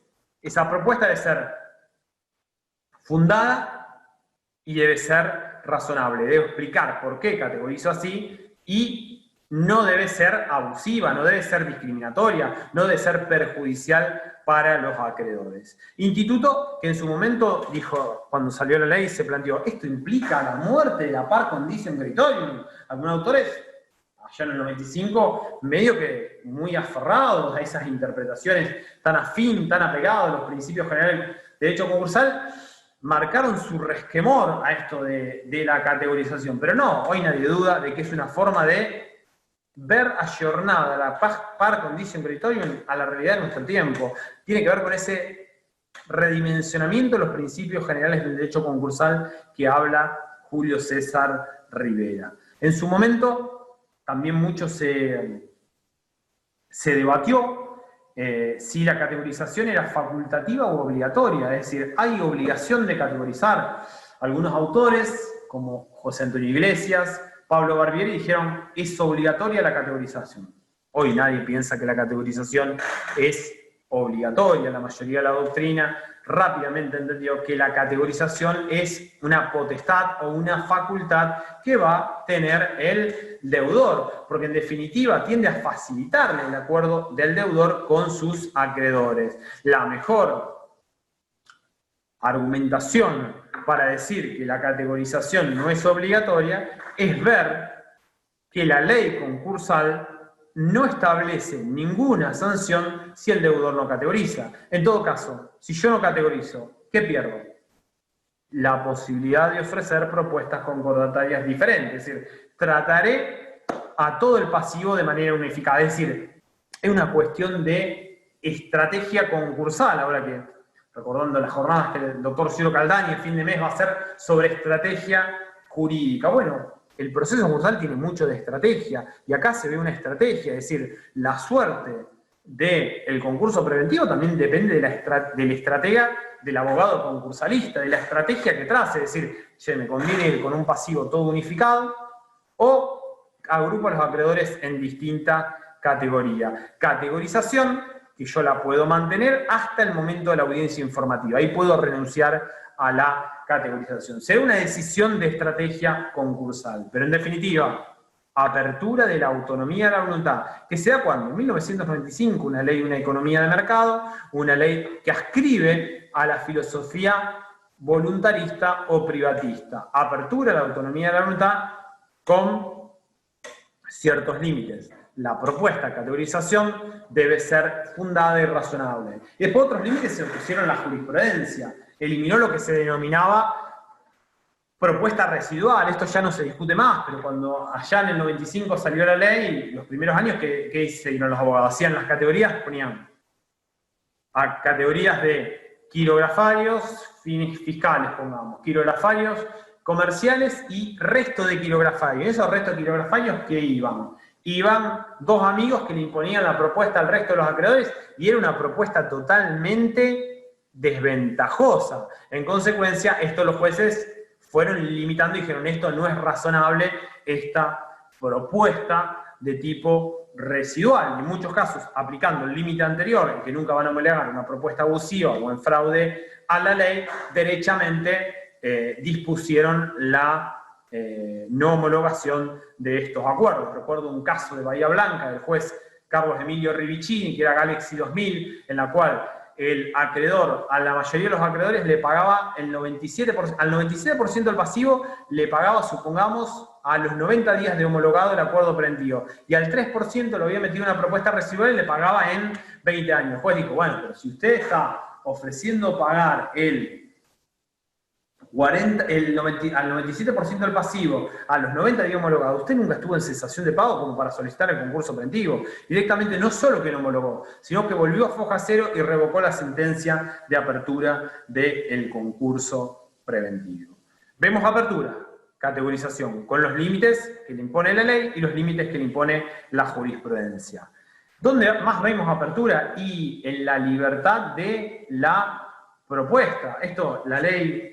Esto está en el artículo 43 de la ley concursal, modificado por la ley 24.522 de 1995. Es decir, dentro de lo que es el periodo de exclusividad, es la etapa del concurso preventivo de negociación. El periodo de exclusividad es un espacio de tiempo en la cual solo el concursado, por eso hablamos de periodo de exclusividad, puede ofrecer a los acreedores propuestas de acuerdo preventivo y debe negociar con sus acreedores esa propuesta para obtener las mayorías legales del artículo 45 que lo coloquen en una situación de aspirar a la homologación del acuerdo preventivo. Periodo de exclusividad que tiene una mínima duración de 90 días, pudiendo extenderse extraordinariamente, teniendo en cuenta el número de acreedores y categorías, por 30 días más. O sea, un plazo mínimo ordinario de 90 días y un plazo máximo de 120 días. Y ahí el concursado, 20 días antes del vencimiento del periodo de exclusividad, debe ofrecer la propuesta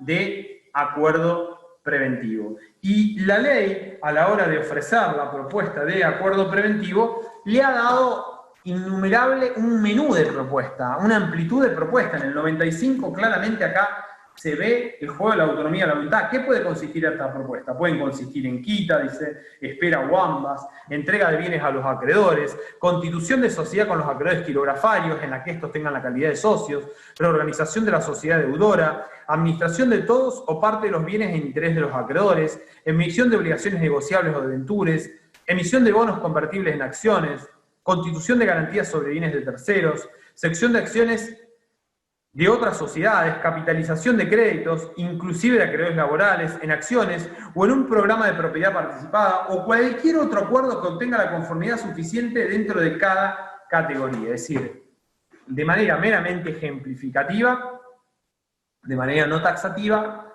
juego la autonomía de la voluntad, dando una libertad al deudor en esa estrategia concursal de diseñar una propuesta de acuerdo preventivo para tratar de convencer, de seducir a los acreedores a que presten la conformidad del acuerdo preventivo. Libertad de propuesta, amplitud de propuestas que surgen del artículo 43, con los límites que establece el propio artículo 43. Nunca una propuesta va a poder ser contraria a la ley, a la moral o a las buenas costumbres, o una propuesta potestativa. Yo no puedo establecer una propuesta en la cual te pago si quiero.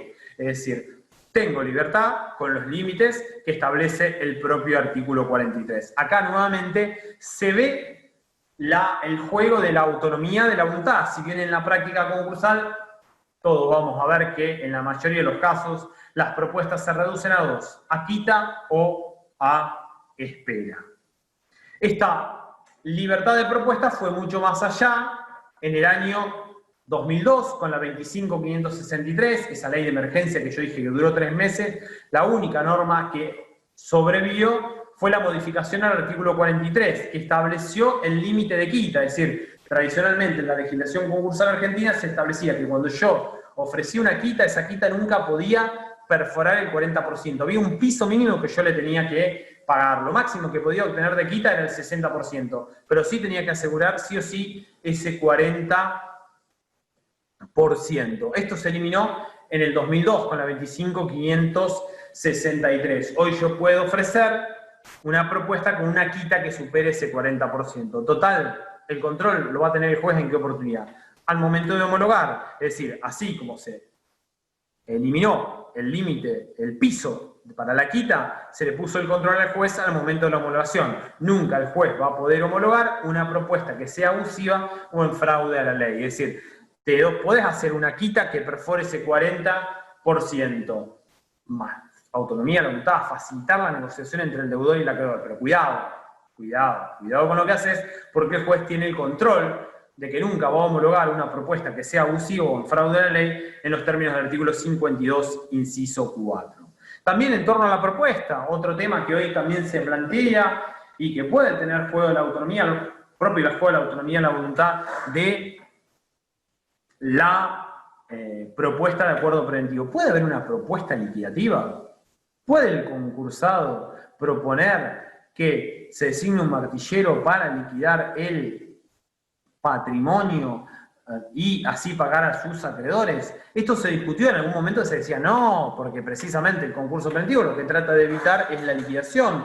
Recuerdo acá algún fallo del año 2001 o anterior, que diría 2000, de Cooperativa Agrícola San José La Esquina, que venía del juzgado de distrito de la primera nominación de Casilda, en la cual el concursado ofreció, señor juez, mire, designe un martillero para liquidar esta planta, una planta de silos, y con eso repártase, que el síndico haga un proyecto de distribución y reparta a los acreedores.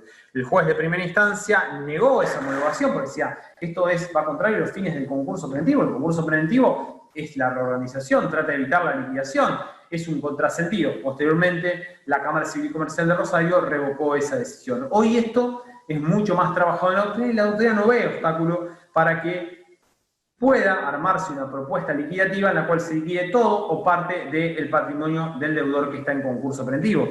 ¿Para qué esperar una quiebra sabiendo que va a fracasar el concurso preventivo? Una quiebra que va a implicar mayores costos. ¿Por qué no establecer en el marco de una propuesta, una posibilidad de una propuesta liquidativa? También en el concurso preventivo, pero ya en otra instancia, en la etapa de cumplimiento del acuerdo preventivo. Es decir, el concurso preventivo, solicité la formación del concurso preventivo, me lo abrieron, hubo verificación de créditos, transité el periodo de exclusividad, hice la propuesta de acuerdo preventivo, negocié la propuesta de acuerdo preventivo, obtuve las mayorías legales, se homologó el acuerdo preventivo. Homologado el acuerdo preventivo, empieza la etapa de cumplimiento del acuerdo preventivo, donde yo debo honrar la propuesta que acordé con los acreedores. Yo pude haber acordado con los acreedores, producto propio de esa autonomía de la voluntad, una propuesta que hoy se homologó, supongamos, de pago del 50% en el término de 10 años. 2 años de gracia y a partir del tercer año empiezo a pagarle en cuotas proporcionales. ¿Podría haber un pago anticipado? ¿Podría yo, concursado, decirle, bueno, mira, no tiene sentido esperar 10 años. ¿Por qué no te pago yo ahora y renegociamos la propuesta? Sí, producto propio de la autonomía, de la voluntad. Y esto fue muy común. Yo me acuerdo cuando empecé a ejercer la profesión, allá del 2001, me acuerdo, había un montón de concursados que yo tenía vinculado a empresas, a establecimientos agropecuarios, que producto de la economía habían logrado ese acuerdo, pero iba a ser de imposible cumplimiento. Pero después el cambio de las reglas económicas que hubo por allá 2002, 2003, determinó que esos deudores ya no les convenía esperar los 10 años. Y entonces empezaron a hacer pagos anticipados. Y esto es totalmente viable, es decir, si Si yo homologué con usted una propuesta de que le voy a pagar el 50% en 8 años, y si puedo empezar a renegociar esa propuesta con ustedes y empezar a decirle, che, no esperemos los días, mira, yo te pago ahora el 25% de contado y cerramos todo acá. Sí, producto propio de la autonomía, la voluntad, porque ese plazo está establecido en beneficio del concursado, con lo cual no habría problema de ese pago anticipado. Y es más, hoy este tema toma mayor trascendencia ante la pandemia COVID-19. Hoy el tema que se está discutiendo es la readecuación de la propuesta. Hoy hay un montón de concursados que están en etapa de cumplimiento y que ya no pueden cumplir la propuesta de acuerdo preventivo. Es decir, hoy se tornó exigible una cuota y no tienen el dinero para poder afrontar esta cuota. Hay fallos ya en la Justicia Nacional de Comercio que están los jueces disponiendo la prórroga para el plazo de cumplimiento del acuerdo preventivo. Pero eso también puede ir de la mano de una readecuación de la propuesta, es decir, yo podría readecuar, renegociar la propuesta de acuerdo preventivo con los concursados. Es un tema muy debatido hoy en día. Yo creo que sí, hoy en este escenario puede renegociar la propuesta sin perjuicio que sería mejor que en un estatuto especial de emergencia expresamente esté establecida esta posibilidad de readecuación de la propuesta. Es un tema debatido y ante ese escenario de COVID-19, de crisis extremas producto de la pandemia COVID-19. Héctor Chomer, a principios de mayo del año pasado, una charla que hubo en la Facultad de Derecho de la Universidad de Buenos Aires, organizada por el Departamento de Derecho Económico y Empresarial de la UBA, que involucró a todos los titulares de Derecho Comercial. Él exponía y decía, hoy no podemos nosotros, el juez, establecer la readecuación de la propuesta, porque no hay ley que lo habilite, modifique la ley y ahí establezcan la readecuación de la propuesta. Decía Chomer, no nos hagan decir a los jueces cosas que la ley no lo dice. Es decir, Chomer lo que decía, para readecuar la propuesta tiene que venir una reforma de la legislación de emergencia que lo establezca de manera expresa. Por el otro lado, nosotros escuchaba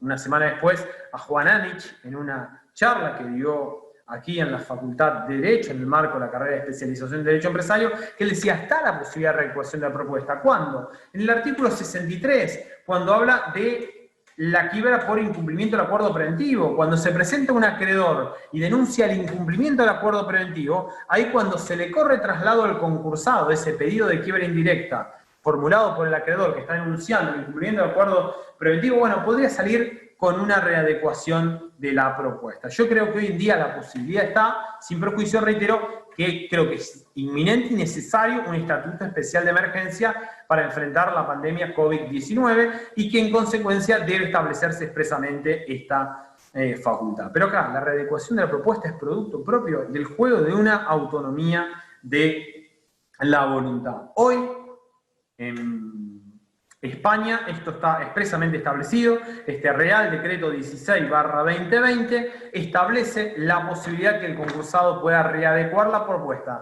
con una llamativa solución. Esa readecuación de la propuesta va a comprender tanto el pasivo comprendido en el acuerdo, o sea, el pasivo que yo me homologó la propuesta originaria, el de causa título anterior a la presentación en el proceso de reestructuración, el concurso de acreedores que tienen los españoles, como el pasivo post-concursal. Hoy es una solución que tiene que darse, que tiene que venir en este estatuto de emergencia. Porque ¿qué es lo que está pasando en la práctica, en la jurisprudencia? La jurisprudencia lo que está haciendo es suspendiendo los plazos o las fechas de cumplimiento de la cuota concordataria, porque hoy están venciendo las cuotas concordatarias y los concursados no tienen producto propio del ASPO, la paralización de actividades, el dinero necesario para cumplir las cuotas que se habían comprometido a lo mejor un año atrás. Pasó, por ejemplo, en la Justicia de La Plata, en el concurso del Club Gimnasia y Esgrima, que se logró la suspensión de la primera cuota que se había tornado exigible hasta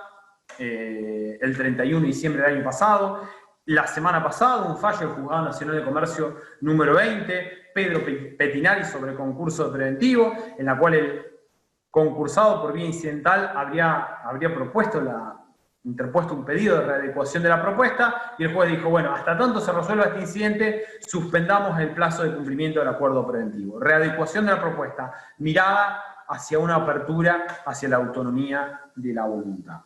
Y ya para ingresar en el final de la exposición, vamos a encontrar en la quiebra. La quiebra, instituto liquidativo, proceso eminentemente liquidativo, que decíamos, instituto pensado para los acreedores, que tiende a liquidar de manera ordenada el patrimonio deudor insolvente a fin de obtener un producido que se ha de repartir entre los acreedores conforme al orden de prioridades concursales. Acá no hay tanto juego a la autonomía de la voluntad, porque está interesado el Estado, el interés público, en una rápida liquidación. Mientras más rápido sea la liquidación, mayores posibilidades tendrán los acreedores de ver satisfecho su crédito.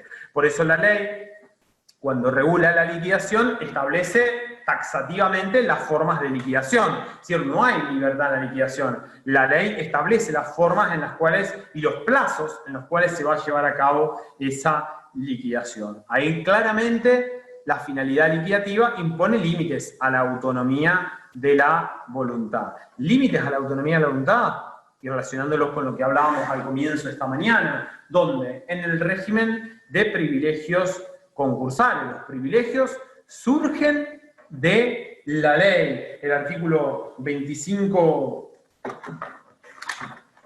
la ley, el Código Civil y Comercial, hoy nos define a los privilegios en el artículo 2573 diciendo: el privilegio es la calidad que le corresponde a un crédito de ser pagado con preferencia de otro. Es decir, esta es una definición, como dice un tucumano, Rodrigo Padilla, implica todo un avance porque define en cierta manera la discusión que existía tradicionalmente en nuestro derecho sobre la naturaleza jurídica del privilegio, si era un derecho real, si era un derecho personal, o la postura prevaleciente de Kenelmacher de Carlucci, de Llambías, de Borda, de Alterini, de Meal, López Cábana, de Musto, que entendían que era una calidad o cualidad accesoria a ciertos créditos. Los privilegios los reconoce la ley no al acreedor, sino a el crédito. Acá tampoco hay juego para la autonomía de la voluntad. Las partes no pueden crear los privilegios. Los privilegios los crea la ley y son de interpretación restrictiva. Como dice Kenelmacher de Carlucci, privilegio y ley son dos elementos inseparables. La fuente de los privilegios es la ley. Y en materia concursal, como yo decía al principio de la exposición, la ley concursal trató de hacer un régimen cerrado de privilegios. Es decir, el gran problema de los privilegios es el problema de la unificación en materia de privilegios. Problemas que ya preocupó en el primer Congreso de Derecho Comercial del año 1940, y que nunca logramos superar este problema. Es decir, los privilegios aparecen regulados principalmente en el Código Civil y Comercial de la Nación y en la ley concursal. Pero luego hay privilegios que surgen de innumerables leyes de la ley de contrato de trabajo, el Código Aeronáutico, la ley de navegación, de la ley de entidades financieras. Una multiplicidad de privilegios que hacen, como dice Rivera y Medina, que esto sea uno de los ámbitos más difíciles de estudio del derecho privado, y llevaba a que Allende y Marina Mariani y Vidal allá en el 75 hablaran que había un caos legislativo en materia de privilegios. Hoy en día hay cierta unificación que se logró de manera parcial con el Código Civil y Comercial de la Nación, en la cual regula solo los privilegios especiales y regula esos privilegios especiales siguiendo la regulación o tomando como fuente la regulación del Código Civil, perdón, de la ley concursal. Volviendo a la regulación de privilegios en materia de ley concursal, rige lo que se denomina autosuficiencia del régimen de privilegios, o lo que Graciabili denomina principio de exclusividad. Dice el 239, existiendo concursos solo gozan de privilegios los créditos enumerados en esta sesión y conforme a estas normas. El 239 es el principio de autosuficiencia del régimen de privilegios. Trata de hacer del régimen de privilegios un régimen cerrado. En materia concursal, solo el régimen de los privilegios previsto en la ley concursal es relativo, porque ya el 241, inciso 6, reconoce como privilegio especial los privilegios que emergen de ordenamientos especiales. Y hoy en día, acá no hay juego de la autonomía a la voluntad, pero está en crisis por otro fenómeno, esto de la autosuficiencia del régimen de los privilegios, con el tema de la constitucionalización del derecho privado y la necesidad de tutelar a los acreedores vulnerables. Apareció una categoría que es la de los acreedores involuntarios, categoría que a nivel doctrinario fue expuesto acá, en Rosario, en el año 2006, cuando a propuesta del doctor Ernesto Granados, Ángel Rojo Fernández Río fue designado doctor honoris causa por la Universidad Nacional de Rosario, acá en nuestra aula magna, expuso una conferencia, Ángel Rojo Fernández Río, y habló esto de los acreedores involuntarios, que tengan un tratamiento especial. Por ejemplo, un acreedor producto propio de un daño y perjuicio. Y esto empezó a darse de manera en la jurisprudencia, porque son acreedores que están en una situación de vulnerabilidad. El primer caso que se aplicó fue el caso de una mujer mayor de edad que se llamaba Feliciana González en el marco de un concurso preventivo. Feliciana González era una persona que había sufrido un daño y perjuicio yendo a bordo de un colectivo de microómnibus General San Martín, una empresa que posteriormente se concursó. Ella inició el juicio de daño y perjuicio y cuando obtuvo la sentencia se va a incorporar al proceso concursal. ¿Y qué pasaba? El acuerdo ya estaba homologado y le pagaban un 40% en 25 años. Entonces ella, ¿qué dijo? Deben una anticipación de pago. ¿Por qué? La mujer estaba en una situación de vulnerabilidad, es decir, ella tenía una avanzada edad, tenía más de 75 años, con lo cual no podía esperar 25 años, tenía una incapacidad, no tenía ningún otro ingreso más que la jubilación de su marido. Y la jueza, Graciela Medina, le dio una anticipación de pago, dijo, está bien, le van a pagar este 40%, pero ya no va a tener que esperar 25 años. Hay un acreedor vulnerable, démosles un tratamiento especial. Y después está el caso que fue confirmado hace 2 años por la Corte Suprema de Justicia de la Nación, del juez Eduardo Malve, Instituto Médico Antártida, de un menor que al momento del nacimiento había sufrido un daño y perjuicio, producto propio de una mala praxis. Entonces los padres en representación del menor inician un juicio de daño y perjuicio, y luego de 10 años, ¿qué pasó? La clínica había caído en quiebra, y él tenía que ir a verificar al proceso falencial. ¿Y cómo iba a verificar? Su crédito no tenía privilegio, era un crédito privilegiado. Y entonces el juez Eduardo Malve dijo, hay que tutelar el interés superior del niño, porque tengo que aplicar una solución supralegal, no una solución, no es contra leyes, sino una solución que está fundada en instrumentos internacionales. La Convención de los Derechos del Niño dice que hay que tutelar el interés superior al menor. En consecuencia, declaro la inconstitucionalidad de todo el régimen de privilegios y a este menor le doy un privilegio especial preferente a cualquier otro privilegio. Fallo que luego fue apelado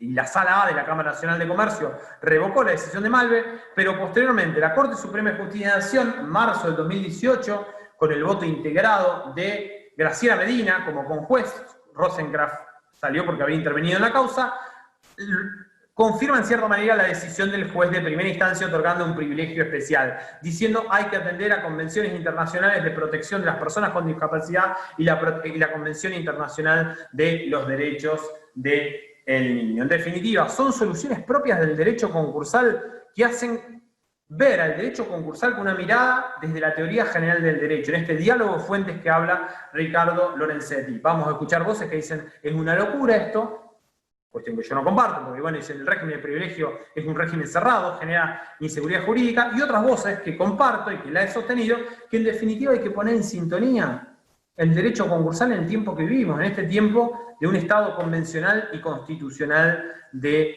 derecho. Y cuando hablamos de, ya para cerrar los últimos minutos, apertura a la autonomía y a la voluntad, hay aperturas en la quiebra, así como encontramos los límites en la liquidación, en los privilegios, en el avenimiento. El avenimiento es un modo conclusivo de la quiebra que es de tipo contractual, una posibilidad, una ficción que me da la ley, la posibilidad que hasta el momento de la última liquidación de los bienes, yo fallido pueda evitar la liquidación alcanzando un acuerdo con la unanimidad de los acreedores, acuerdos privados que ni siquiera tengo que exhibirlo. Es una figura netamente contractual de juego de la autonomía y la voluntad. Me decretaron la quiebra, pero yo puedo negociar acuerdos con todos ustedes, acreedores, y si obtengo la anuencia de la unanimidad de acreedores, lo presento en el expediente y concluye la quiebra de una manera no liquidativa. Otro juego de la autonomía y la voluntad, que es la única apertura que tal vez encontramos en materia de privilegio, es los negocios en subordinación.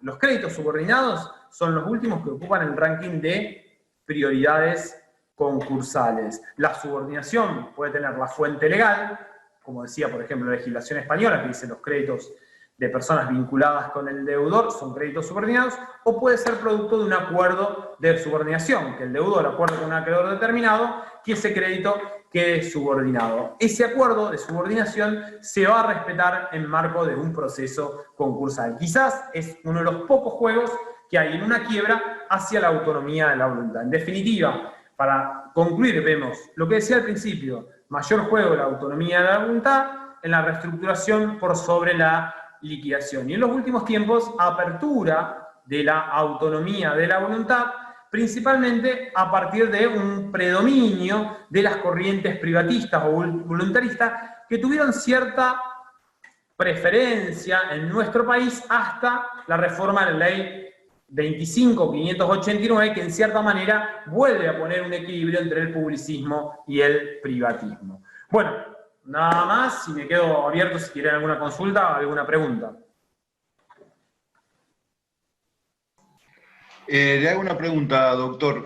El caso que acaba de comentar, que acá lo apunté, de Feliciana González, es el caso de una mujer que sufrió, digamos, un accidente y la empresa entra en concurso, la empresa de transporte, que era porque creo que había sufrido el accidente en el interior de un autobús, que es el que tiene el conflicto. ¿Este es el caso? Claro, ella iba a bordo de la empresa, de un autobús de la empresa, sufre un daño y perjuicio. Inicia el daño y perjuicio y cuando se tiene que incorporar al concurso, ya estaba homologado, es decir, se incorpora un acuerdo que habían decidido otros, como acreedores quirografario. Y era una mujer que, no me acuerdo de la edad, pero era muy avanzada de edad, y entonces ella dice, yo lo que quiero es que no se me aplique la espera. Y la jueza Graciela Medina, con muy buen criterio, dice, bueno, dada la avanzada edad, esto tiende a convertirse en un crédito para los herederos, y aplicando convenciones internacionales, le da un pago preferente, se le va a pagar el monto comprendido en el acuerdo, pero no se le va a aplicar la espera. Esto, sin lugar a dudas, que son soluciones que a los concursalistas les genera ciertos cimbronazos. Se planteó también en un caso de Correo Argentino, había también un pronto pago que necesitaba un abogado, que no tiene pronto pago el abogado, porque el abogado no tiene pronto pago, pero planteó un pronto pago y le dijo al juez, mire, yo tengo este crédito por horario, denme un pronto pago, porque yo necesito, en Correo Argentino, estos fondos para un tratamiento médico. Y el juez le dio ese pronto pago. Hay una mirada también hacia esta humanización del derecho concursal con la reforma de la ley 26684, que dentro del Instituto Excepcional del Pronto Pago, en el artículo 16, establece que el juez puede disponer autorizaciones de pago urgente cuando le exijan contingencias alimentarias, de salud o cualquier otra contingencia que no admita mayor demora. Es decir, dentro de un instituto excepcional que es el pronto pago, puede haber un tratamiento más excepcional cuando entren a jugar este tipo de situaciones. Es decir, porque el pronto pago no es tan pronto ni tan pago. A lo mejor un pronto pago lleva 2 años y entonces algún trabajador necesita esos fondos de manera urgente. Una humanización se dio en este artículo 16. Es la vieja sentencia de pago anticipado de la Corte de Pago del caso Camacho, en definitiva. Le anticipan la sentencia y sigo tramitando el pronto pago. Ok, muy amable, gracias. No, gracias a ustedes. ¿Alguna pregunta más? Dejamos acá entonces. Chicos, si nadie tiene ninguna consulta, Germán, te agradezco muchísimo. Gracias a ustedes, chicos, también. Y les recuerdo que el día de mañana tenemos la última clase con el doctor Bedrovnik a las 10 de la mañana. Germán, hasta luego. Nuevamente, muchísimas gracias. Muy amable, gracias. Gracias. Doctor, gracias. Chao, chicos. Adiós. Chao.